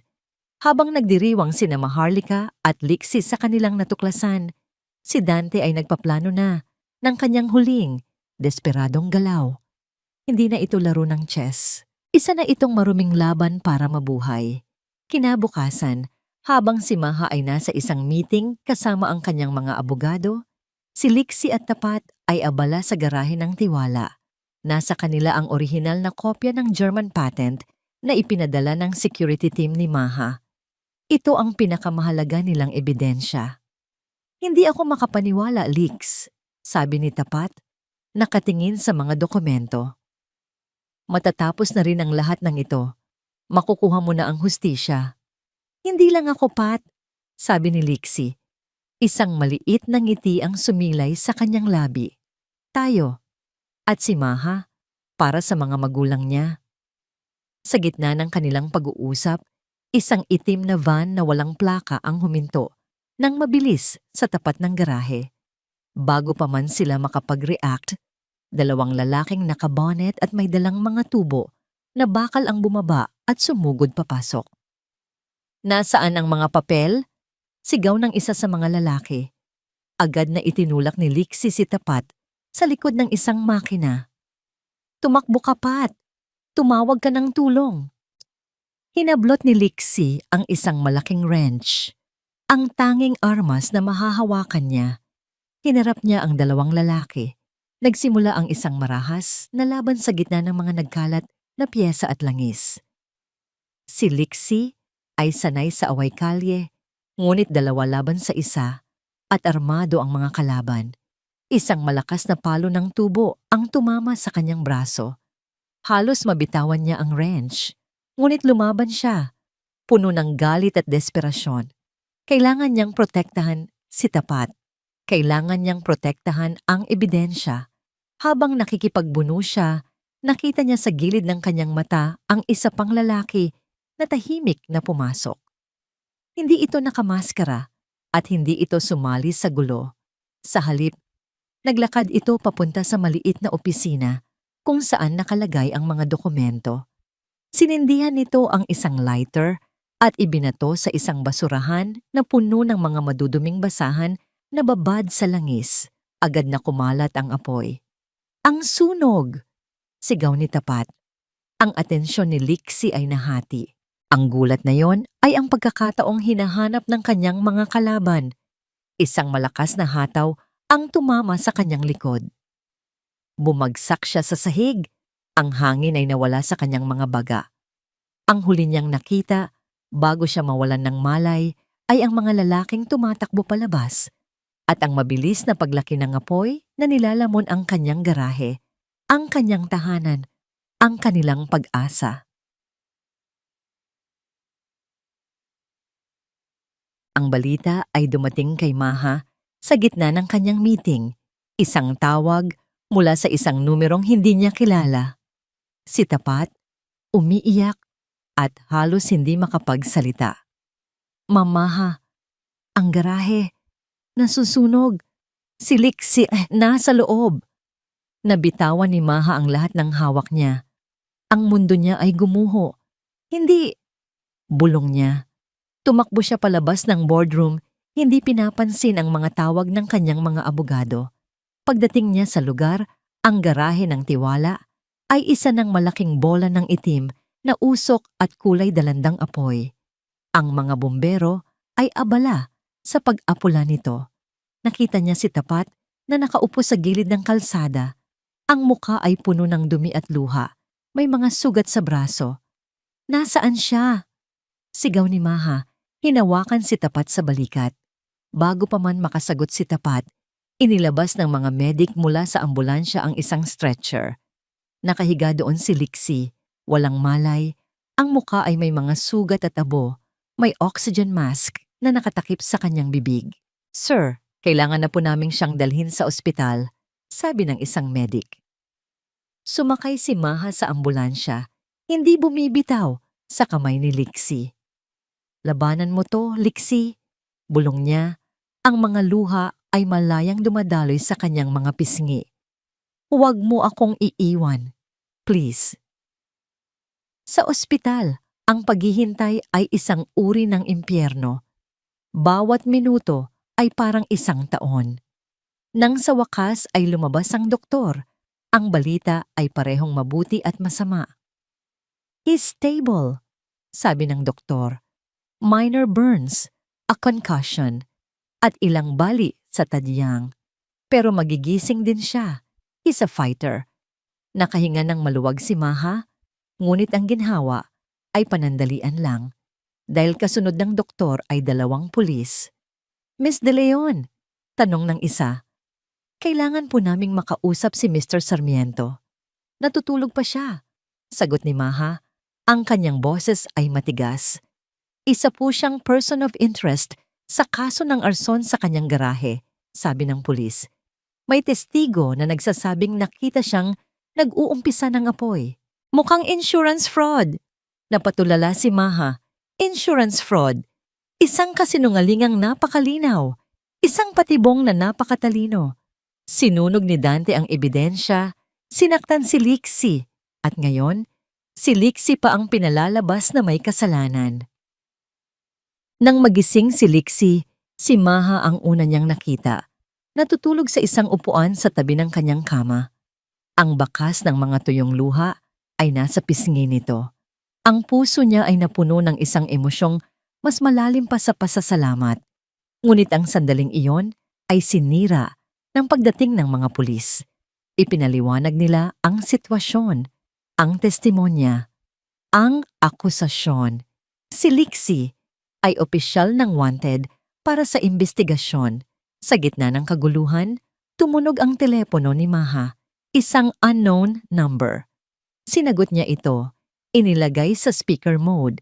Ang boses sa kabilang linya ay malamig, puno ng tagumpay, at nakakakilabot na pamilyar. "Hello, Maha," sabi ni Dante. Nanigas si Maha.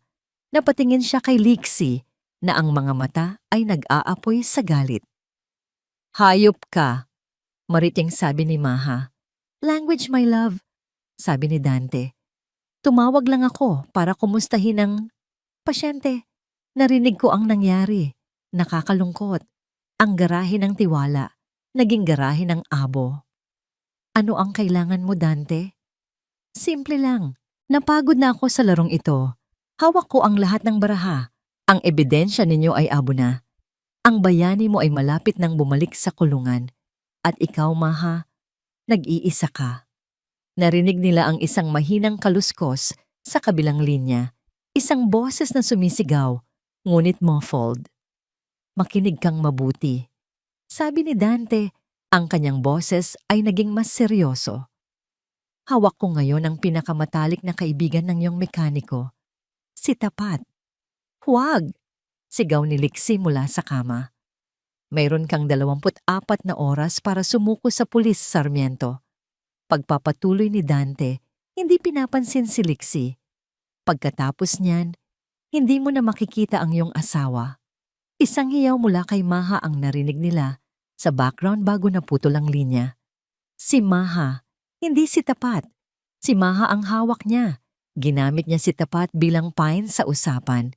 Si Dante ay nasa penthouse sa ni Maha. Binihag niya ito. Lahat ay nawala. Ang ebidensya, ang garahe, ang kalayaan. At ngayon, ang babaeng minamahal niya. Ito ang pinakamadilim na sandali. Ang sandali kung saan ang lahat ng pag-asa ay tila namatay. Ang mga salita ni Dante ay parang lason na kumalat sa loob ng kwarto ng ospital. Pinaparalisa si Maliksi Sarmiento. Si Maha. Hawak siya ni Dante. Ang sakit mula sa kanyang mga sugat ay biglang nawala.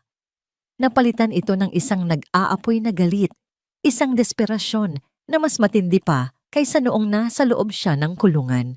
Dati, ang kalayaan lang niya ang nakataya. Ngayon, ang buhay ng babaeng nagbigay sa kanya ng dahilan para muling maniwala. "Kailangan ko ng telepono," sabi niya sa mga pulis. Sinusubukang bumangon. "Mr. Sarmiento, manatili lang po kayo dyan," sabi ng isang pulis, lumalapit sa kanya. "Under arrest ka pa rin." "Arestuhin ninyo ako mamaya," sigaw ni Lixie. Ang kanyang mga mata ay nanlilisik. "Pero ngayon, kailangan kong iligtas ang fiancé ko. Hindi ninyo ba narinig? Hawak siya ni Dante Silang. Wala kaming sapat na ebidensya para..." "Ako ang ebidensya," putol ni Lixie. Tumingin siya sa mga mata ng pulis. "Bigyan ninyo ako ng isang oras, isang pagkakataon para ilabas ang katotohanan. Pagkatapos noon, kahit saan ninyo ako dalhin, sasama ako." Nagkatinginan ang dalawang pulis. May nakita sila sa mga mata ni Lixie, hindi pagkakasala, kundi isang determinasyon na handang isugal ang lahat. Sa loob ng kanyang penthouse, si Maharlika de Leon ay nakatali sa isang upuan. Si Dante ay nakatayo sa harap niya. May hawak na isang baso ng mamahaling alak. Kalmado na, para bang nag-uusap lang sila sa isang business meeting. "Alam mo, Maha, pwede namang hindi umabot sa ganito. sabi ni Dante. Umiikot sa kanya. Kung tinanggap mo lang ang alok ko noon, tayo sana ang mamumuno sa industriyang ito. We would have been invincible. Hindi mo alam ang kahulugan ng pamumuno, Dante. Malamig na sagot ni Maha. Ang alam mo lang ay magnakaw at pumatay. Ngumiti si Dante. Details, details. Ang mahalaga ay ang resulta at ang resulta ay ito. Ako ang panalo. Nasa akin ang teknolohiya. Malapit nang bumalik sa kulungan ang mekaniko mo. At ikaw ay akin na. Kahit kailan, hindi ako magiging sayo. We'll see about that. Habang nagsasalita si Dante, abala ang isip ni Maha. Hindi siya isang damsel in distress, isa siyang CEO, isang strategist. Alam niyang hindi siya kayang iligtas ng pulis sa ngayon. Kailangan niyang iligtas ang sarili niya. Naalala niya ang brooch na suot niya, ang parehong brooch na ginamit niya para i-record ang kanilang pag-uusap sa restaurant. Hindi ito kinuha ni Dante, isang pagkakamali, isang maliit na pagkakamali na siyang magiging katapusan niya. Bago mo gawin ang anumang binabalak mo, sabi ni Maha, sinusubukang painitin ang ulo ni Dante. Gusto kong malaman, ang mga magulang ko, paano mo nagawa? Tumawa si Dante. Ang tatay mo ay isang henyo, pero isa siyang sentimental fool. Ayaw niyang ibenta ang teknolohiya. Gusto niyang gamitin yon para sa kabutihan ng lahat. Sayang ang pera, kaya kinuha ko na lang. At pinatay mo sila. It was an accident, sabi ni Dante, nagkibit balikat. Masyado lang mabilis ang pagbangga ko. Ang plano lang ay takutin sila para ibigay ang mga dokumento. But things happen. At si Lixie? Bakit siya? Wrong place, wrong time. Kailangan ko ng scapegoat. Kailangan ko ng paraan para mawala ang ebidensya. Swerte lang talaga siya, sabi ni Dante. Umiinom mula sa kanyang baso. Pero tapos na ang swerte niya ngayon. Lahat ng sinasabi niya ay nare-record. Bawat salitang nagpapatunay sa kanyang mga krimen. Ngayon, ang kailangan na lang ni Maha ay isang paraan para mailabas ito.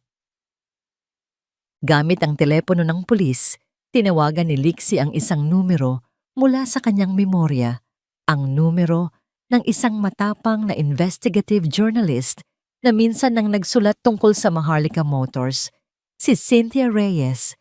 Miss Reyes, si Malixie Sarmiento ito. Mabilis niyang sabi, wala akong oras para magpaliwanag, pero kailangan ko ng tulong mo. Si Dante Silang. Siya ang pumatay sa mga magulang ni Maha at bihag niya ngayon si Maha sa penthouse nito. Natahimik si Cynthia sa kabilang linya. Malaking akusasyon yan, Mr. Sarmiento. At meron akong paraan para patunayan yan. Pero kailangan kong makipagkita kay Dante. Mag-isa, magkakaroon ng palitan. Ako para kay Maha.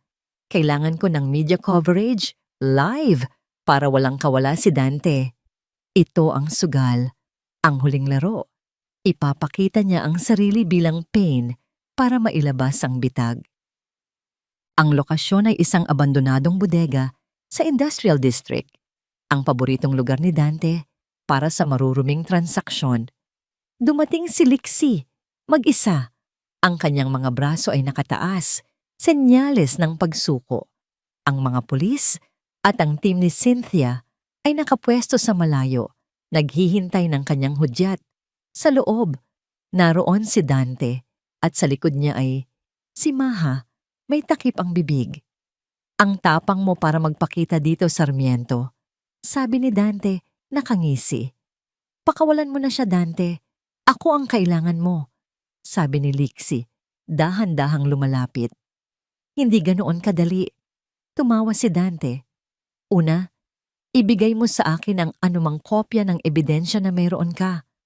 Wala na, sabi ni Lixie. Sinunog mo na lahat, di ba? Huwag mo akong gawing tanga, sigaw ni Dante. Ang tanga dito ay ikaw, Dante. Isang boses ang nagsalita. Hindi ito galing kay Lixie. Galing ito sa mga speaker na nakakalat sa buong bodega. Ito ang boses ni Maha, ang recording mula sa kanyang brooch. Ang tatay mo ay isang henyo, pero isa siyang sentimental fool. Kinuha ko na lang. It was an accident. Masyado lang mabilis ang pagbangga ko. Kailangan ko ng scapegoat. Swerte lang talaga siya. Namilog ang mga mata ni Dante. Ang kanyang mukha ay nagbago mula sa pagiging kampante patungo sa purong gulat. At pagkatapos ay sa nag-aalab na galit. Tumingin siya kay Maha na ngayon ay nakangiti sa likod ng kanyang takip sa bibig. Sa labas, ang buong pag-uusap ay live na inire sa lahat ng news channel. Ang pag-amin ni Dante ay narinig ng buong bansa. Papatayin ko kayong lahat. Sigaw ni Dante, bumunot ng baril at itinutok kay Maha. Iyon ang hudyat. Sabay-sabay na pumasok ang mga pulis mula sa lahat ng direksyon. Pulis, bitiwan mo ang baril. Nataranta si Dante. Itinulak niya si Maha patungo kay Lixie at tumakbo papunta sa likurang pinto. Hinabol siya ng mga pulis. Agad na niyakap ni Lixie si Maha, tinanggal ang tali sa kanyang mga kamay. Okay ka lang? Ngayon, oo. Sabi ni Maha, humihinga ng malalim. Narinig nila ang mga putok ng baril mula sa labas. Pagkatapos ay katahimikan. Ilang sandali, lumabas ang isang opisyal ng pulis. Tapos na, sabi ng pulis. Sumuko na siya. Natapos na ang laro. Ang hari ay nahulog. Sa gitna ng kaguluhan ng mga pulis na nagmamadali, ng mga reporter na nagsisigawan, si Lixie at Maha ay nakatayo lang, magkayakap. Ang kanilang paligid ay naglaho. Sa wakas, pagkatapos ng napakatagal na panahon, sila ay ligtas. Lumapit ang lead officer kay Lixie. Mr. Sarmiento, sabi nito, may paggalang sa kanyang boses. Kailangan ka naming isama sa presinto para sa opisyal na pahayag. Malinis na ang pangalan mo. Ang mga sumunod na araw ay isang malabong panaginip para kay Maharlika de Leon. Ang balita tungkol sa pag-aresto kay Dante Silang at sa pagbubunyag ng kanyang mga krimen ay sumabog na parang isang bomba sa buong bansa. Ang pangalan ni Maliksi Sarmiento ay nalinis, hindi lang sa mata ng batas, kundi sa mata ng publiko. Mula sa pagiging isang kinasusuklamang ex-convict, siya ay naging isang simbolo ng pag-asa at katatagan. Ang Silang Corporation ay gumuho. Ang Maharlika Motors sa kabilang banda ay tumaas ang halaga. Pinalakas ng kwento ng katapangan at integridad ng kanilang CEO. Ngunit para kay Maha, ang lahat ng yon ay ingay lamang sa labas. Ang tunay na nangyayari ay sa loob. Sa katahimikan ng kanyang penthouse, sa mga gabing hindi siya makatulog, doon nagaganap ang tunay na laban, ang laban para sa paghilom. Isang hapon, dinalaw niya si Tapat sa ospital. Magaling na ang mga sugat nito at malapit nang lumabas. Mamaha, bati ni Tapat. Sinusubukang bumangon. Huwag ka nang tumayo, Pat, sabi ni Maha. Umupo sa silyang katabi ng kama. Nagdala siya ng isang basket ng mga prutas. Kumusta ka na? Ayos na po, sabi ni Tapat. Pero ang dapat ninyong kamustahin ay si Lixie. Hindi na po yon halos umuiwi sa amin. Laging tulala. Siguro, ngayon pa lang nagsisink in sa kanya ang lahat. Tumango si Maha. Naiintindihan niya. Minsan, mas mahirap harapin ang kapayapaan kaysa sa digmaan. Sa digmaan, alam mo kung sino ang kalaban. Sa kapayapaan, ang kalaban mo na lang ay ang iyong sarili. Salamat, Pat, sabi ni Maha. Ang kanyang boses ay puno ng sinseridad. Salamat sa pagiging kaibigan mo sa kanya at sa akin. Ngumiti si Tapat. Pamilya na po ang turingan namin, Ma. At kasama na po kayo doon. Mula sa ospital, nagmaneho si Maha patungo sa lugar kung saan nagsimula at muntik nang magtapos ang lahat. Ang garahe ng tiwala. Ang dating nasunog na istruktura ay ginigiba na. Pinapalitan ng mga bagong pundasyon. May mga trabahador na abala sa pagtatayo. Natagpuan niya si Lixie na nakatayo sa gilid, pinapanood ang pagtatayo. Hindi na niya suot ang mga mamahaling damit na binili ni Maha. Nakasuot siya ng simpleng maong at puting t-shirt. Bumalik na siya sa pagiging si Lixie, ang mekaniko. Pero may nagbago.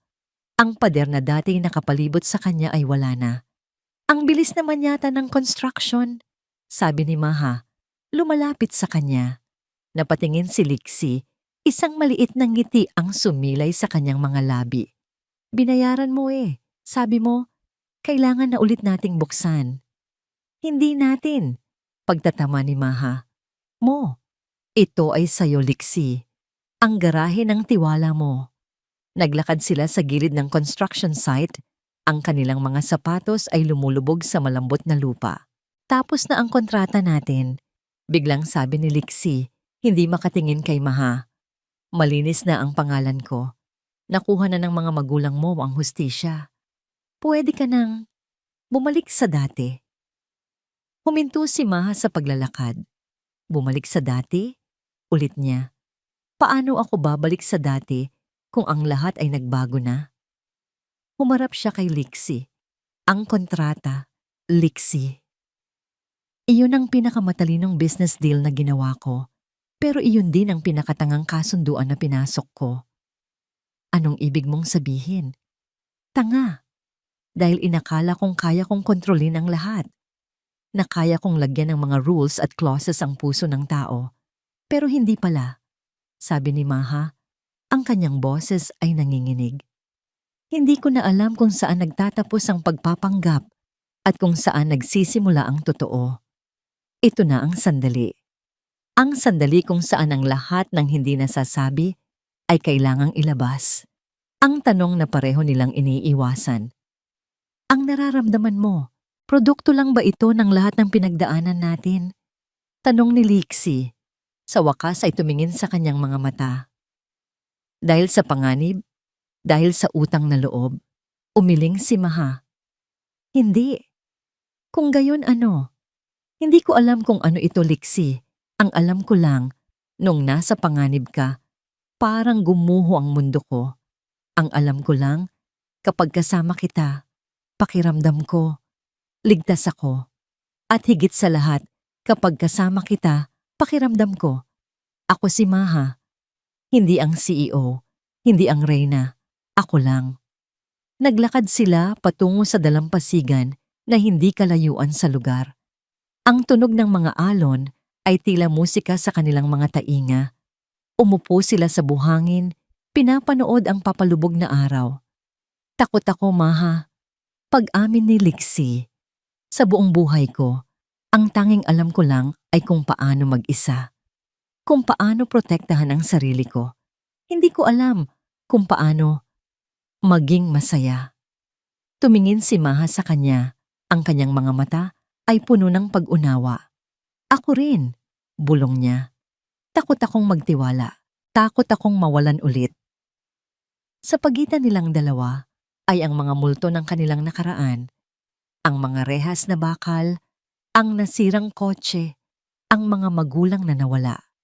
Ngunit sa pagitan din nila ay isang bagong damdamin na ipinanganak mula sa mga abo ng kanilang mga trahedya. Sa unang pagkakataon, sa harap ng lalaking ito, pinayagan ni Maharlika de Leon ang sarili niyang maging mahina. Hinayaan niyang tumulo ang mga luhang matagal na niyang itinatago. Luha para sa kanyang mga magulang, luha para sa kanyang kalungkutan, at luha para sa takot na nararamdaman niya ngayon. Hindi nagsalita si Lixie, hinayaan niya lang itong umiyak. At nang humina na ang mga hikbi nito, marahan niyang inabot ang kamay nito at pinisil. Isang simpleng kilos na nagsasabing, nandito ako, hindi ka nag-iisa. Paano tayo magsisimula? Tanong ni Maha. Ang boses ay paos. Dinukot ni Lixie ang isang bagay mula sa kanyang bulsa. Hindi ito isang singsing na may diamante. Ito ay isang maliit na bolt. Isang piraso ng metal mula sa isang makina na pinakintab niya hanggang sa ito'y kumikinang na parang pilak. Inilagay niya ito sa palad ni Maha. Hindi ito kontrata, sabi ni Lixie. Ang kanyang boses ay malinaw at puno ng pangako. Ito ay isang pangako na susubukan natin, na haharapin natin ang takot ng magkasama. Magsimula tayo muli sa tamang paraan. Walang kasinungalingan, walang pagpapanggap, tayo lang. Tinitigan ni Maha ang bolt sa kanyang palad. Pagkatapos ay tumingin kay Lixie. Sa mga mata nito, nakita niya ang kanyang kinabukasan. Isang kinabukasan na hindi perpekto, marahil ay magulo pa rin, ngunit totoo. Tumango siya. Isang tunay na ngiti ang sumilay sa kanyang mga labing may bakas pa ng luha. "Okay, mekaniko," sabi niya. "Magsimula tayo." Lumipas ang 6 na buwan. Ang malamig na simoy ng hangin na nagbabadya ng Kapaskuhan ay nagsisimula nang maramdaman sa lungsod ng Pag-asa. At sa lugar kung saan dating nakatayo ang isang garaheng puno ng abo at masasamang alaala, ngayon ay matayog na nakatayo ang isang bago at modernong gusali. Ang garahe ng tiwala. Mas malaki ito kaysa sa dati. Mas makabago ang mga gamit, ngunit ang pangalan ay nanatili. Hindi na lang ito isang lugar para sa mga sirang sasakyan, isa na itong simbolo. Sa araw ng grand opening, ang lugar ay puno ng mga tao. May mga taga-media, mga kaibigan, at mga dating customer na sabik na makita ang bagong simula ni Lixie. Si Tapat, na ngayon ay fully recovered na at co-manager ng shop, ay abala sa pag-aasikaso ng mga bisita. Nakatayo si Maliksi Sarmiento sa gitna ng lahat. Suot ang isang malinis na polo shirt na may logo ng garahe at maong. Hindi na siya ang taong puno ng galit at pagdududa. Ang mga mata niya ay kalmado. Ang kanyang ngiti ay totoo. Nakatingin siya sa paligid, sa katuparan ng kanyang mga pangarap. Ngunit ang hinahanap niya ay iisa lang. At pagkatapos ay nakita niya ito. Papasok sa garahe si Maharlika De Leon. Wala ang kanyang karaniwang power suit. Nakasuot siya ng isang simpleng bestida at flat na sapatos. Ang kanyang buhok ay nakapusod lang at ang tanging palamuti sa kanyang leeg ay isang kwintas na may kakaibang palawit. Isang maliit, kumikinang na bolt. May dala siyang isang kahon ng donuts at isang ngiti na para lamang kay Lixie. "Traffic ba, boss?" Biro ni Lixie nang makalapit ito. "Medyo," sagot ni Maha. Iniabot ang donuts kay Tapat. "Nag-inarte pa kasi yung driver ko. Ayaw akong payagang mag-commute." Nagtawanan sila. Ang dati CEO na hindi kayang hawakan ang manibela ng sarili niyang buhay ay ngayon natututo ng mag-commute, kumain sa karinderya at tumawa sa mga simpleng bagay. "Bagay sa'yo," sabi ni Maha. Marahang hinaplos ang braso ni Lixie. "Ang maging masaya." "Dahil sa'yo?" sagot ni Lixie. Ang kanyang mga mata ay puno ng pagmamahal. Hindi na sila kailangang magpanggap. Hindi na nila kailangang magsuot ng maskara. Ang pag-ibig na ipinanganak sa isang kasinungalingan ay naging mas totoo kaysa sa anumang kontratang legal. Natutunan nilang ang tunay na lakas ay hindi na sa pagkontrol ng lahat, kundi sa pagtanggap na may mga bagay na hindi mo kayang kontrolin. Natutunan nilang ang tiwala ay hindi ibinibigay. Ito ay pinaghihirapan. Lumapit si Tapat sa kanila. May dalang 2 bote ng soft drinks. "Hoy, kayong dalawa. Mamaya na yang paglalambingan. Maraming customer na nagtatanong kung tatanggap daw ba tayo ng mga luxury car." Nagkatinginan sina Lixie at Maha. "Sabihin mo," sabi ni Maha, may mapaglarong na ngiti, na ang may-ari ng Maharlika Motors ay personal na nirerekomenda ang shop na ito. "Pero sabihin mo rin," dugtong ni Lixie, "na pareho lang ang presyo ng serbisyo, luma man o bagong kotse." Nagtawanan silang tatlo. Ito ang kanilang bagong pamilya. Isang pamilyang binuo hindi ng dugo, kundi ng katapatan, pagsubok at pag-ibig.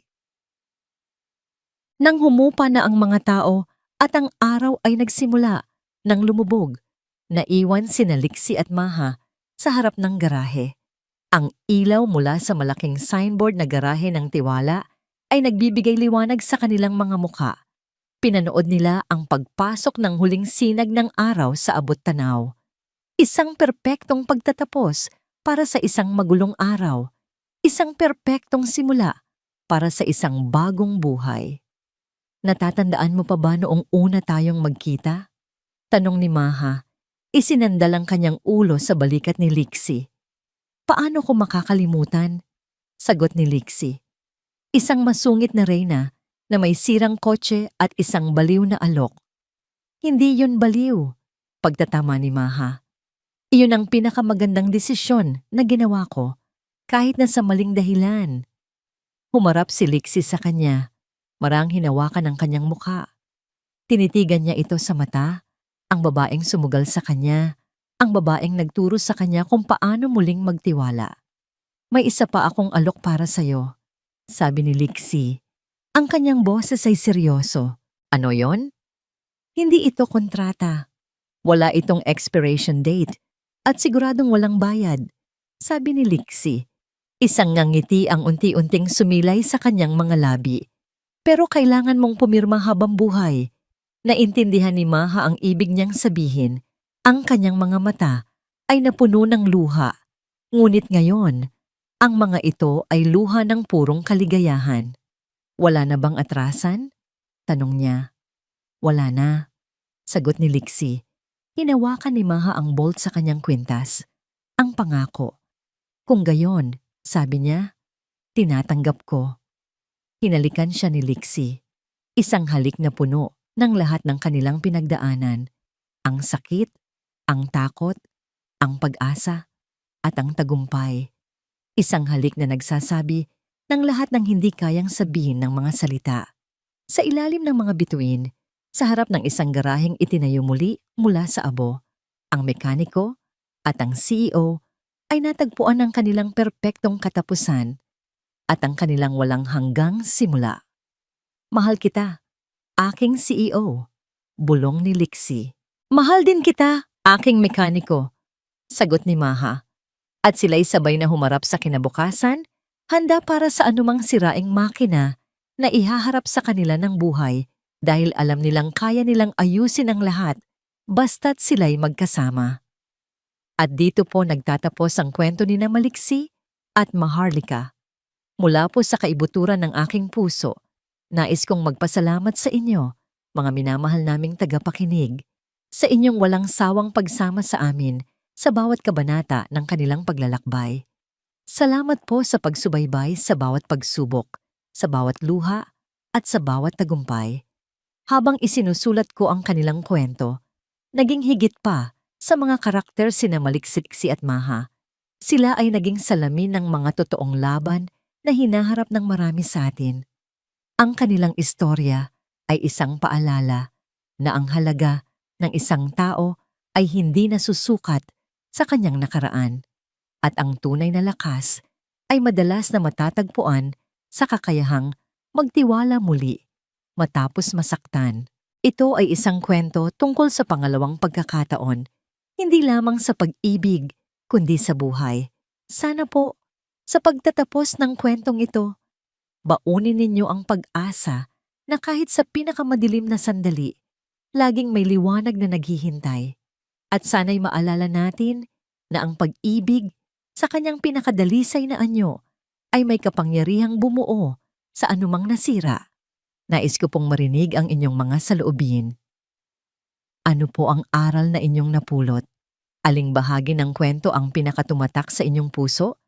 Ang inyong mga komento ay inspirasyon at gabay para sa mga susunod pang kwentong aming ibabahagi. Hanggang sa ating muling pagsasama sa panibagong paglalakbay ng damdamin. Kwentong Damdamin TV.